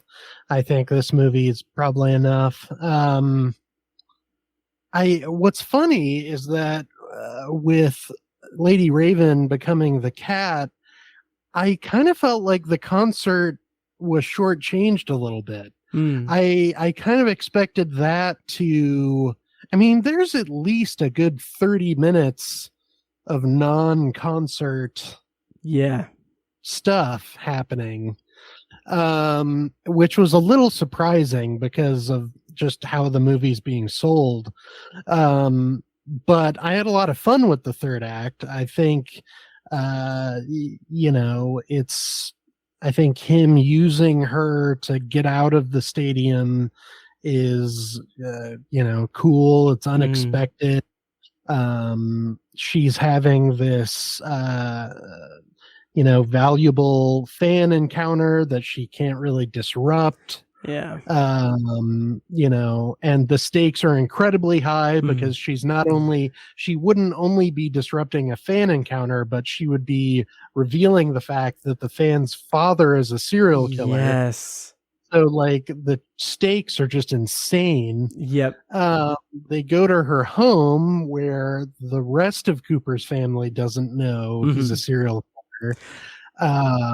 That was Oh, sorry. I was just gonna say, like, that was another like theory that I had. If Shyamalan was gonna go his Shyamalan twist route, I was expecting, like, I was thinking that, like, the tension of the scene where Lady Raven is in the house and she's talking to them and trying to keep up appearances of it being a fun fan encounter. I thought, like, the reveal was gonna be like, oh, he, like, his wife is in on it and, like, they're a team of serial killers or something like that.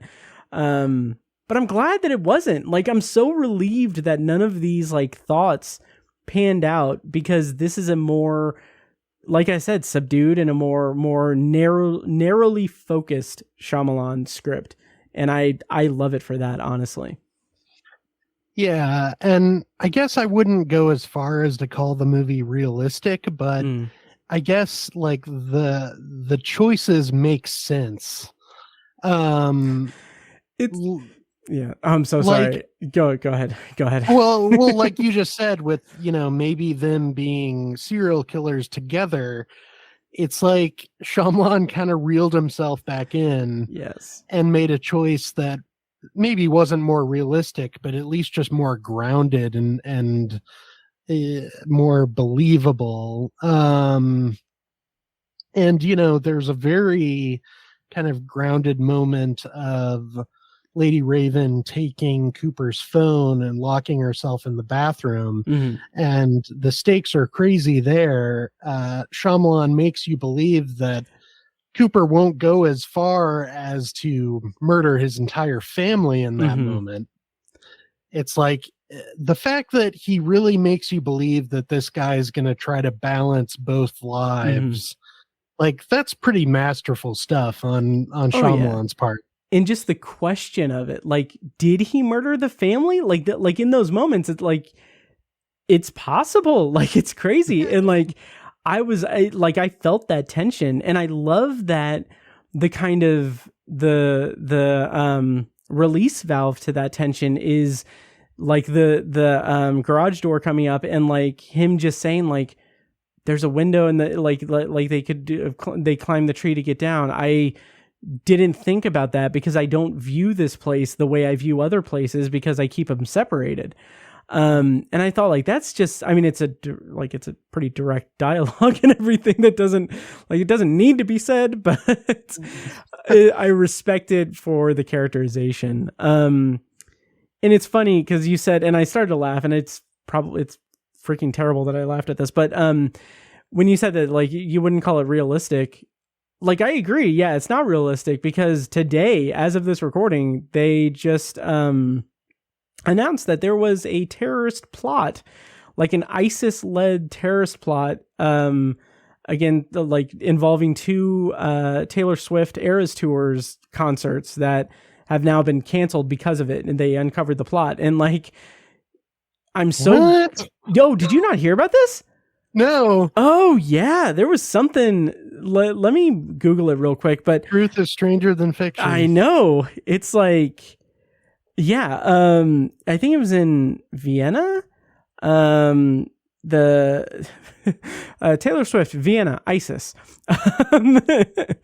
Okay, so Taylor Swift cancels Eras Tour concerts in Vienna after terrorist plot thwarted and arrests made. See, if it was realistic, they would have gone ahead and done the concerts and just set it up as a plan to arrest the terrorists at the concert. Well done. But no, I just thought that was really interesting. But yeah, I'll put a link to that in the show notes. I haven't read up on it or anything. I just really read the headline. So yeah, so that's the kind of quality content you get on Obsessive Viewer. And check out the Patreon. But yeah. Yeah. Any other thoughts and spoilers? Yeah. Anything else? Just real quick. I mean, just the fact that we were talking about, you know, possible things, possible endings and situations. Like, what's so cool about the third act of this movie is that it makes you think anything could be possible. Like, anything could happen. And I don't know, that's really exciting. And I Mhm. haven't felt that way about a Shyamalan movie in quite some time. Same here. Same here. Like it's so cool to see him playing in this self-made sandbox that he's created and not like doing it with a purpose. Like whether that purpose is telling an engaging character study of a monster and exploring different facets of that monster, or it's giving a spotlight to his daughter so that she can be the star of the show for a considerable amount of runtime. Whether the case is, I really think that this is a good turning point for Shyamalan at this point in his career. And like I said at the top, I will always root for this guy. I will always root for his movies, even if I go to a movie theater and I get incredibly disappointed. I will still come out of it thinking, I wonder what he's going to do next. I'm excited to see what he does next. And I can't say that I have that kind of a relationship with any filmmaker. And I think that is completely predicated on the pedigree of his early work and how important that work was to me, how important those movies were to me at a young age. And it's not even so much like me trying to recapture the nostalgia of that. It's just that I know how talented he is. I know how skillful he is. And I love it that I will always think that there will be a chance that I can have that experience again. And I think that also really stems from Split. Like that ending of Split was it just blew my freaking mind, man. like I remember, like that was like a core memory in the theater. Like I remember when the music started playing, I remember thinking like, oh wow, that really sounds like the Unbreakable soundtrack. Like I'm going to have to check the credits to see if the same composer did the music. And then it started to swell. I was like, wait, that is, oh my God. Like just, I don't know. It was like, this dude, I am not like a diehard fan. Like this is like the opposite of saying he can do no wrong, but it's like when he can do right, he can freaking do right. And I will always hang on to that throughout the rest of his career. That's a beautiful thought. Yeah. Thank you. Yeah. So any parting thoughts on Trap? I had a blast. I actually kind of enjoyed it more talking about it. Same here. Now it's always fun especially to chat with you about it. We kind of get into this rhythm where we're kind of just exploring the movie and kind of doing like a love fest on it. So I enjoy these chats, Sam. Oh man, me too. Yeah. I might bump up my rating a little bit now. Nice. Nice. This is definitely an exciting movie in Shyamalan's career, and like you said, I can't wait to see what he does next. Same here. And to close out this review of Trap, what did you rate it? And do you think it'll end up on like any top 10 lists that you curate if you do at the end of the year? I went with 3.5. Nice. Thinking about bumping up to 4 now. Nice. I almost want to go back and kind of rewrite my review a little bit, but Nice. I'll just leave it as is. Because it's true to how I felt at the time. Yeah. So, top 10 lists, I'm not really sure. Josh Hartnett is probably my favorite performance of the year so far. I mean, just in terms of pure fun. And actually, I mean, he's actually gives a pretty like surprisingly tender performance as a father too. So I guess I could see it showing up there in terms of performances. I would say this one for me is like a slight step down from Knock at the Cabin, or maybe equal, but like light years better than Old. Oh yeah. I guess I gravitated more toward Knock at the Cabin because it reminded me more of The Sixth Sense and Unbreakable in its sort of like solemn tone, and just the kind of air of dread throughout the movie. Just really spoke to the kind of movies I like. I think Trap is a little lighter, a little more playful. But this, in terms of like new Shyamalan, I think this is one of his best recent efforts. Totally agree. I ended up rating it 4 stars.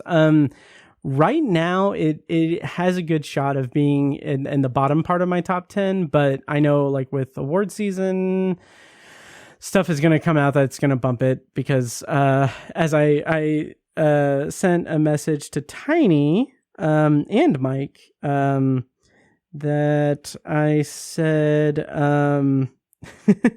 so I said so I gave like a basically like a work in progress top 10 list that I have, and I sent to Mike. I said horror is well represented in my current top 10 of 2024. This is the quote. This is the title of the list.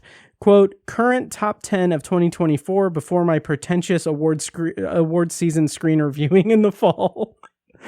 But it's been a good year for horror. And thrillers. Like, that's the other thing. Trap is just a really good like summer thriller that's different from summer box office or summer blockbuster stuff. So it's really good. Yeah, agreed. This has been a particularly good year for horror stuff and like horror adjacent stuff. In a Violent Nature is probably my like number 2 of the year right now. So, I Saw the TV Glow is still far and away number 1. Same here. I saw it twice in theaters. I can't wait to see it again. I can't really imagine anything topping that. Yeah, same here. Same here. So that is our review of Trap, and also check out our review of I Saw the TV Glow a few months ago on the podcast. I had Sam on for that as well. Really enjoyed that review, and the movie, of course. We're gonna go. We're through, as I said before off mic, through the magic of editing. I'm gonna do a secondary review by myself of The Instigators.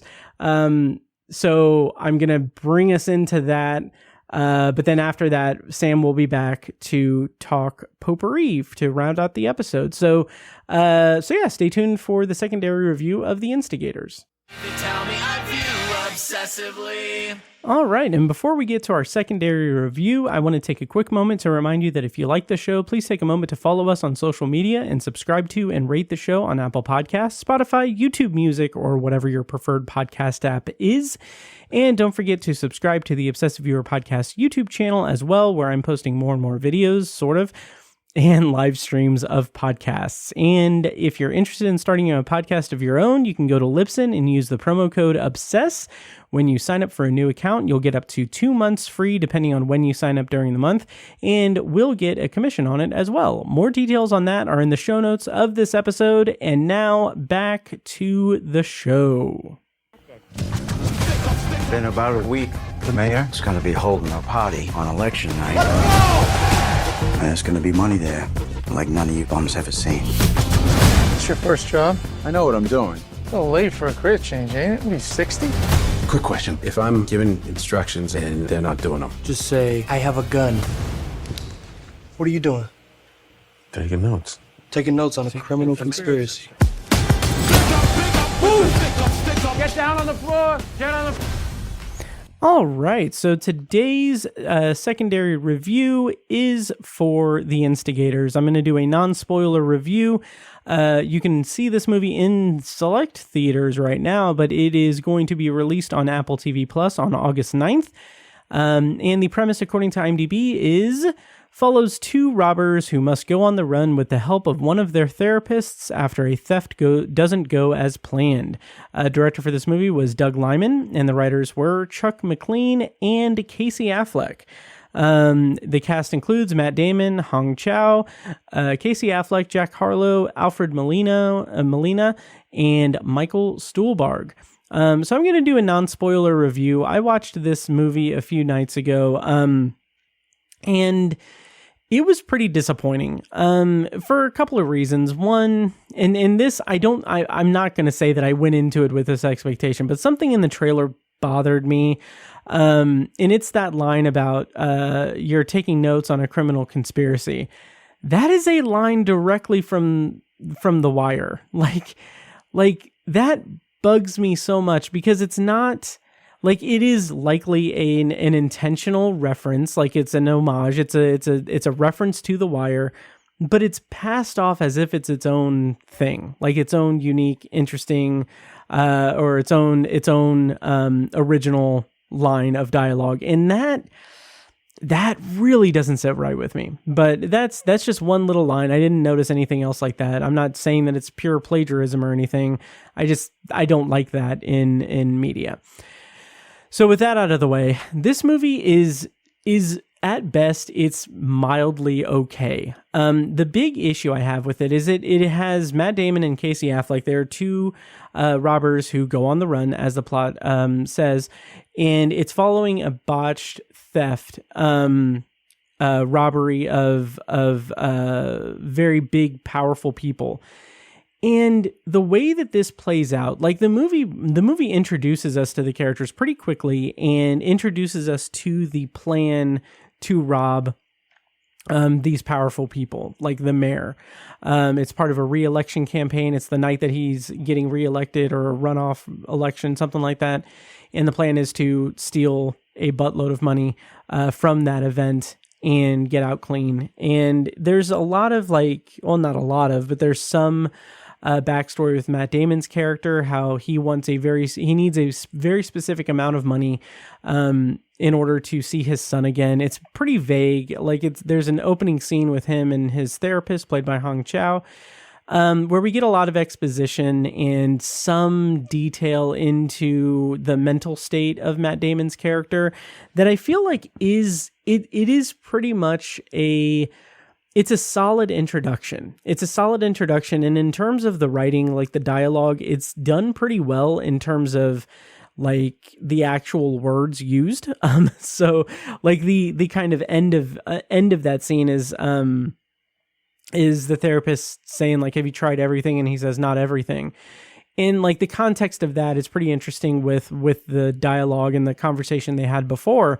But it all boils down to Matt Damon's character is at the end of his rope. And I appreciate that this is it's supposed to be a slick kind of action comedy, action thriller movie, but it doesn't, I wish that there was a little bit more depth to the characters. Casey Affleck, on the other hand, is a kind of smart mouth, very loud mouth character. And the pairing of them on paper works pretty well because they are opposing forces that are teamed together. They're working together. They have their differences and they have their different styles. And the way that it plays out, the way that they go through all of this stuff with them being in, on the run from the cops and from people who want to kill them, the way it plays out, it really feels like, and this is going to be so, this is going to be very demeaning, or very, there's a word I'm looking for, but I can't think of it, but, this is going to be very, harsh. But it really feels like they are cosplaying the Coen brothers. And with them doing this, like Doug Liman and the screenwriters, Casey Affleck and Chuck McLean, it is like they are using the Coen brothers style of kind of like bumbling oafs, or like people that are not well suited to a life of crime, using that template for this movie just really feels like it feels like it's cribbing from the Coen brothers rather than taking it as a template to do something unique or interesting with that style. And it really comes across as very bland and kind of annoying in some parts. It wears out its welcome pretty quickly, like the banter, the quirky, like quippy back and forth between them it tires out really, really quickly. As far as action is concerned and style, like it's a Doug Liman movie. There's one decent car chase, but there's nothing throughout it that really amplifies the tension. As I said in my Letterboxd review, I'm kind of taking from that. The big problem I have with it is that it seems very sparse in terms of subplot or supporting characters. So there are characters in this movie that kind of pop up, played by pretty big named people, who it feels like they were like, well, maybe we can get Ving Rhames for it, or maybe we can get Paul Walter Hauser, and it's like, oh wait, we got both Paul Walter Hauser and Ving Rhames. Okay, well, let's fit them both into the script to have them both go after these guys separately for different reasons. And then let's drop one of them entirely, basically. And hopefully that's okay with the actor. And like, that's the way that it comes across, is it comes across as very kind of slapdash together, and with these subplots that feel like they are monumental to the story, or they feel like they're significant to the plot. They ultimately aren't, because they don't really go anywhere. And by the end of the movie, you get a completed arc for the characters, and it's satisfying enough, I guess, but it just feels very lackluster in the grand scheme of things, because it's a movie that's, like I said, cosplaying as a Coen Brothers caper, but also filling itself with too many supporting characters without any real follow through on those characters. And the end result is just kind of a bungled mess of a movie that really did not grab my attention. Like, there was so much potential for it to be a solid buddy movie.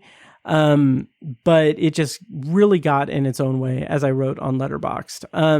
It got in its own way by trying to be like a Coen Brothers movie. Like, I think that there is enough charisma between Matt Damon and Casey Affleck. There's enough chemistry between them that they could have run with it and done a pretty decent job of making like a fun, quippy buddy comedy crime thriller. But in execution, it just didn't work. It felt a little bit too muddled in terms of subplots and supporting characters. And ultimately, I don't think it's a very memorable movie. And I wouldn't really recommend seeing it. I ended up rating it 2 stars out of 5, which is not a glowing review. It's not a positive thing. But I don't know, maybe the dialogue, maybe the quippy back and forth will be satisfactory. Like, maybe it'll be enough to carry you through watching it. But those are my kind of brief, non-spoiler thoughts on the Instigators. It is going to be streaming on Apple TV Plus as of August 9th, which, if you're listening to this episode day of release, it comes out tomorrow on Apple TV Plus. But if you have to see it, it might still be playing in select theaters today. So check that out if you want to or not. But let me know if you do, and let me know what you thought. The performances, all told, were pretty good. I did see a pretty funny headline about Jack Harlow that I thought was pretty funny. I don't know him too well, but the quote was, where was it? Okay, it said, it's from a Variety article. It said, Instigators star Jack Harlow admits acting is, quote, is harder than I thought after movie debut in White Men Can't Jump. And he said, quote, I've got to get better. Which I did not see White Men Can't Jump, but friend of the show, Joe Shearer, had a very, very negative review of that movie, and I trust his judgment. And it's kind of funny. Like, it's kind of funny to see people that are kind of newer actors, that are coming out, like, kind of talking about how acting is difficult. And, there was a quote by Lady Gaga that was something like it was something ridiculous about Joker saying that like saying that like, oh yeah, it's just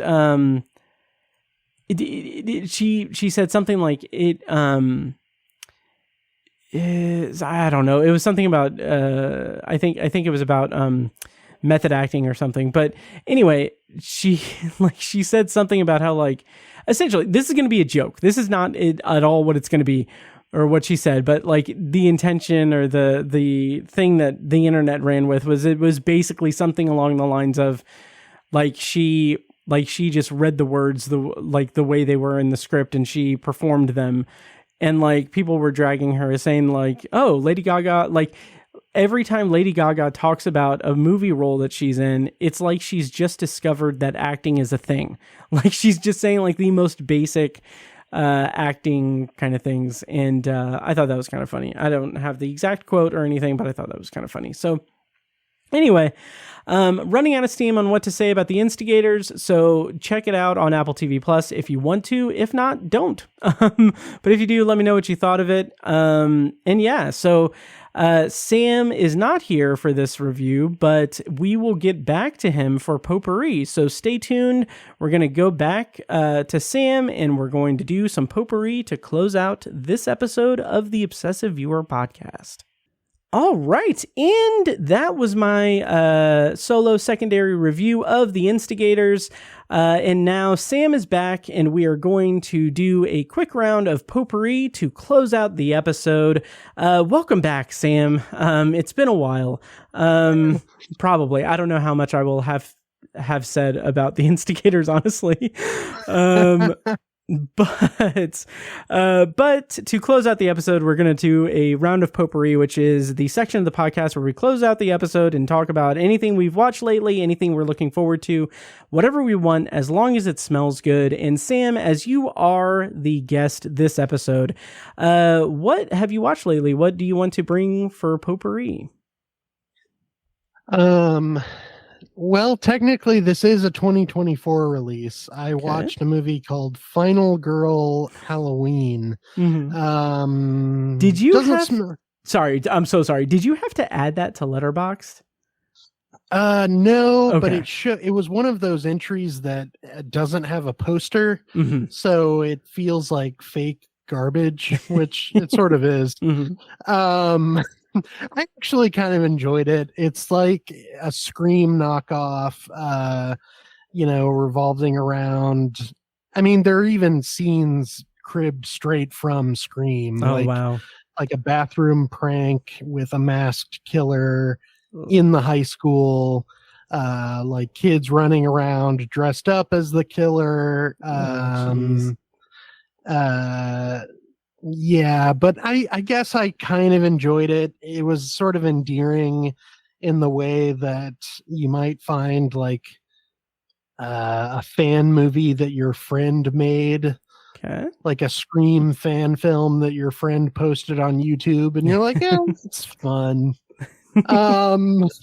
So it's like a decent, like 2.5-star movie for me, just because of the kind of fun Scream knockoffs. But yeah, I saw that on Tubi, which is just like a treasure trove of trash. It has a great, well, not a great selection, a wide selection of like obscure, low budget horror movies. Let's see. Nice. Yeah, so I watched that. Finally got around to The Snowman, which I had no reason to watch. Everyone told me it was bad. I said, to hell with that. I still want to watch it. It was pretty bad. But kind of in a fascinating way. Like, I guess I wanted to understand like why Michael Fassbender signed on to play such a character who just kind of sleepwalks through the whole movie. Like literally, like his character like doesn't get any sleep and like is an alcoholic and just kind of like shambling through this case, and like Val Kilmer is in it, but they use a voiceover because of his throat issues, and it's just kind of sad and awkward. And there are some neat beheadings in it. Okay. Which kind of come out of nowhere. Like the movie is so sleepy, but then it's suddenly interrupted by like a really gnarly beheading. It's kind of a fascinating watch, honestly. It's not a great movie, but it like keeps you on your toes. J.K. Simmons plays some kind of Oslo politician who like collects women for his harem and like takes cell phone pictures of their breasts. And like it doesn't really factor into the plot that much in the end. It's a weird movie. Wow. Yeah. But in a weird way, you may have sold me on it. Like, I'm very curious to see it because I never got a chance to see it in the theater.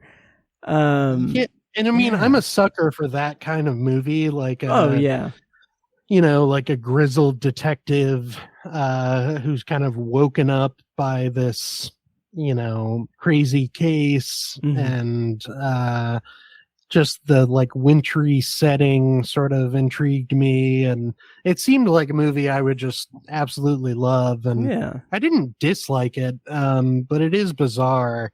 It seems like something I would have seen by now. So I don't know why I missed it at the time. Maybe because everyone was telling me it was bad. Right. But I finally stopped listening to them and watched it, and they were right, but I kind of oddly enjoyed it. That's good. And I'll probably end up checking it out. It is streaming on Netflix now, right? Yep. Yes. Nice. All right. Well, I will round us out with a quick potpourri of 25th Hour from 2002, the Spike Lee movie with Edward Norton, Barry Pepper, and the late Philip Seymour Hoffman. So I had seen this movie like way back in like 2003. And I hadn't seen it in a very, very long time. And what I was particularly struck by, this time around is the 9/11 of it all. So, it's adapted by David Benioff, who was one of the guys who adapted Game of Thrones, but it's adapted by him from a novel that he wrote in like the late 90s, I think, or early 2000s, but pre 9/11. And when it was made, like when it was adapted, they put in 9/11 imagery, like made 9/11 a big part of the story. And I was pretty taken with it this time around because it felt very much of that era. Like it felt like Spike Lee was telling a story about the way that like capturing, I put in my Letterboxd review that it captures the sense of despair and unease in the aftermath of 9/11 very vividly. And I think it's so fascinating because like 25th Hour is about, like the plot summary is in New York City in the days following the events of 9/11, Monty Brogan is a convicted drug dealer about to start a 7-year prison sentence, and his final hours of freedom are devoted to hanging out with his closest buddies and trying to prepare his girlfriend for his extended absence. And what I was so taken with was the way that the movie kind of orchestrates like this kind of metaphor for what Monty is going through, as a metaphor for what New Yorkers were going through in the immediate aftermath of 9/11. And like, it creates this like interesting tapestry of all of these characters like dealing with like the impending imprisonment of their friend and how they're reacting to it, how they react to it to other people. Also, like Barry Pepper is a very like, he's a very hypocritical and kind of two-faced character, but like his arc is interesting in the way that it kind of correlates to like the sense of like losing, like the sense of loss of losing thousands of people like recently in 9/11, but like also that sense of like New York like being shattered like in that immediate aftermath. And it's just, I don't know, there's a lot to kind of dive into about it, and I don't know if I can really do it justice, but I was really fascinated by 25th Hour this time around because of how it correlates to 9/11 and New York, how it was after 9/11. I assume.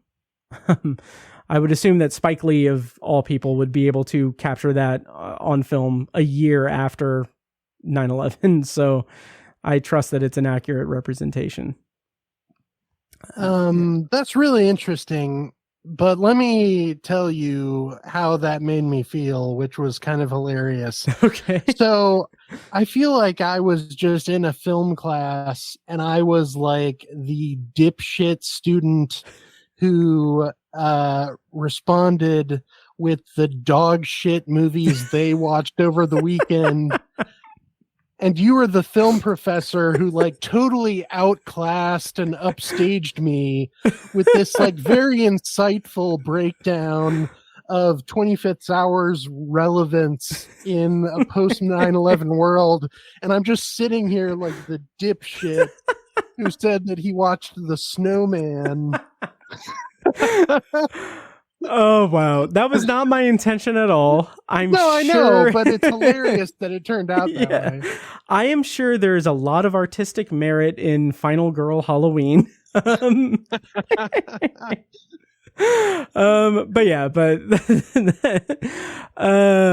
to kind of double down on the whole film professor thing, you can stream 25th Hour right now on Criterion Channel. Oh God! I watched my movie on Tubi and the other one on Netflix.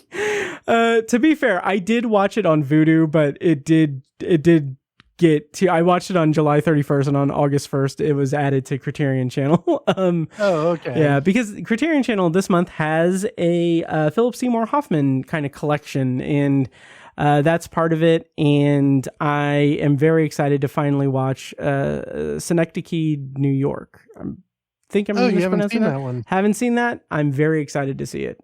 Finally, I'm curious to hear your thoughts on that one. Yeah, that's a really good one. Nice. Very eager for that. So that will close out episode 437 of the Obsessive Viewer podcast. Sam, before we go, once again, where can people find you online, and where can they find your reviews and other stuff online? You can find all of my most recent reviews on MidwestFilmJournal.com, and you can follow me on Letterboxd at Sam Movie Man. And smash that subscribe button. Yes, and I will put links to all of that in the show notes of this episode. Thank you so much, Sam, for joining me for this episode. It's always an immense pleasure to have you on. And I'm glad. All mine. Thank you. Nice.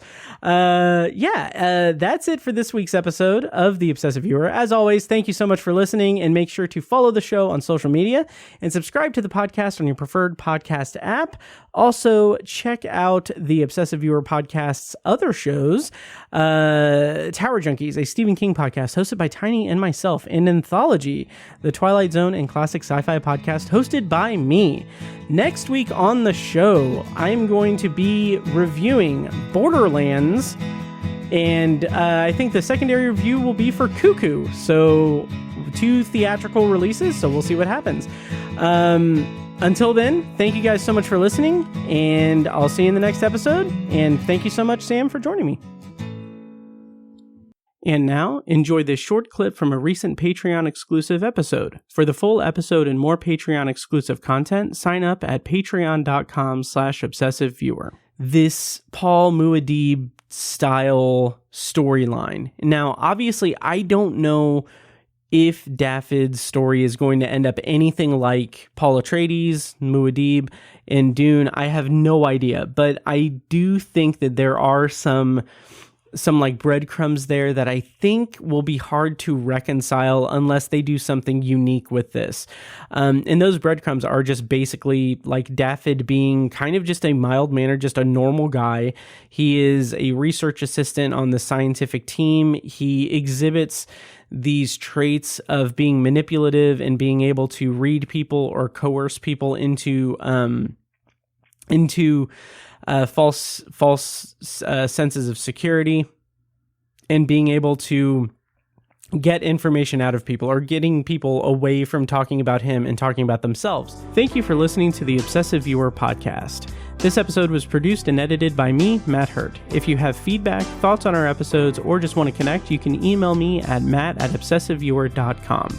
For more information on this show, including a full archive of our episodes and show notes, visit obsessiveviewer.com. And if you enjoyed the show, please give us a follow on social media and subscribe to us on your podcast app of choice so you never miss an episode. Also, consider rating and reviewing the show on Apple Podcasts, Spotify, and Audible to help increase our visibility and grow our community. If you want to support the show and get early access to new episodes, as well as a steady stream of exclusive episodes, you can join our Patreon at patreon.com/obsessiveviewer. For information on more podcasts presented by obsessiveviewer.com, visit obsessiveviewer.com/podcasts. Our theme song is A Little Mad Sometimes by As Good As It Gets. For more of their music, check them out on Spotify and at asgoodasitgetsmusic.com. Thank you so much for listening, and we'll see you in the next episode. See this episode's show notes for our unique promo code to get up to 2 months of free podcasting service with Libsyn when you sign up for a new account. Get your show on Apple and Spotify, get helpful stats, and all the support you need to sound your very best.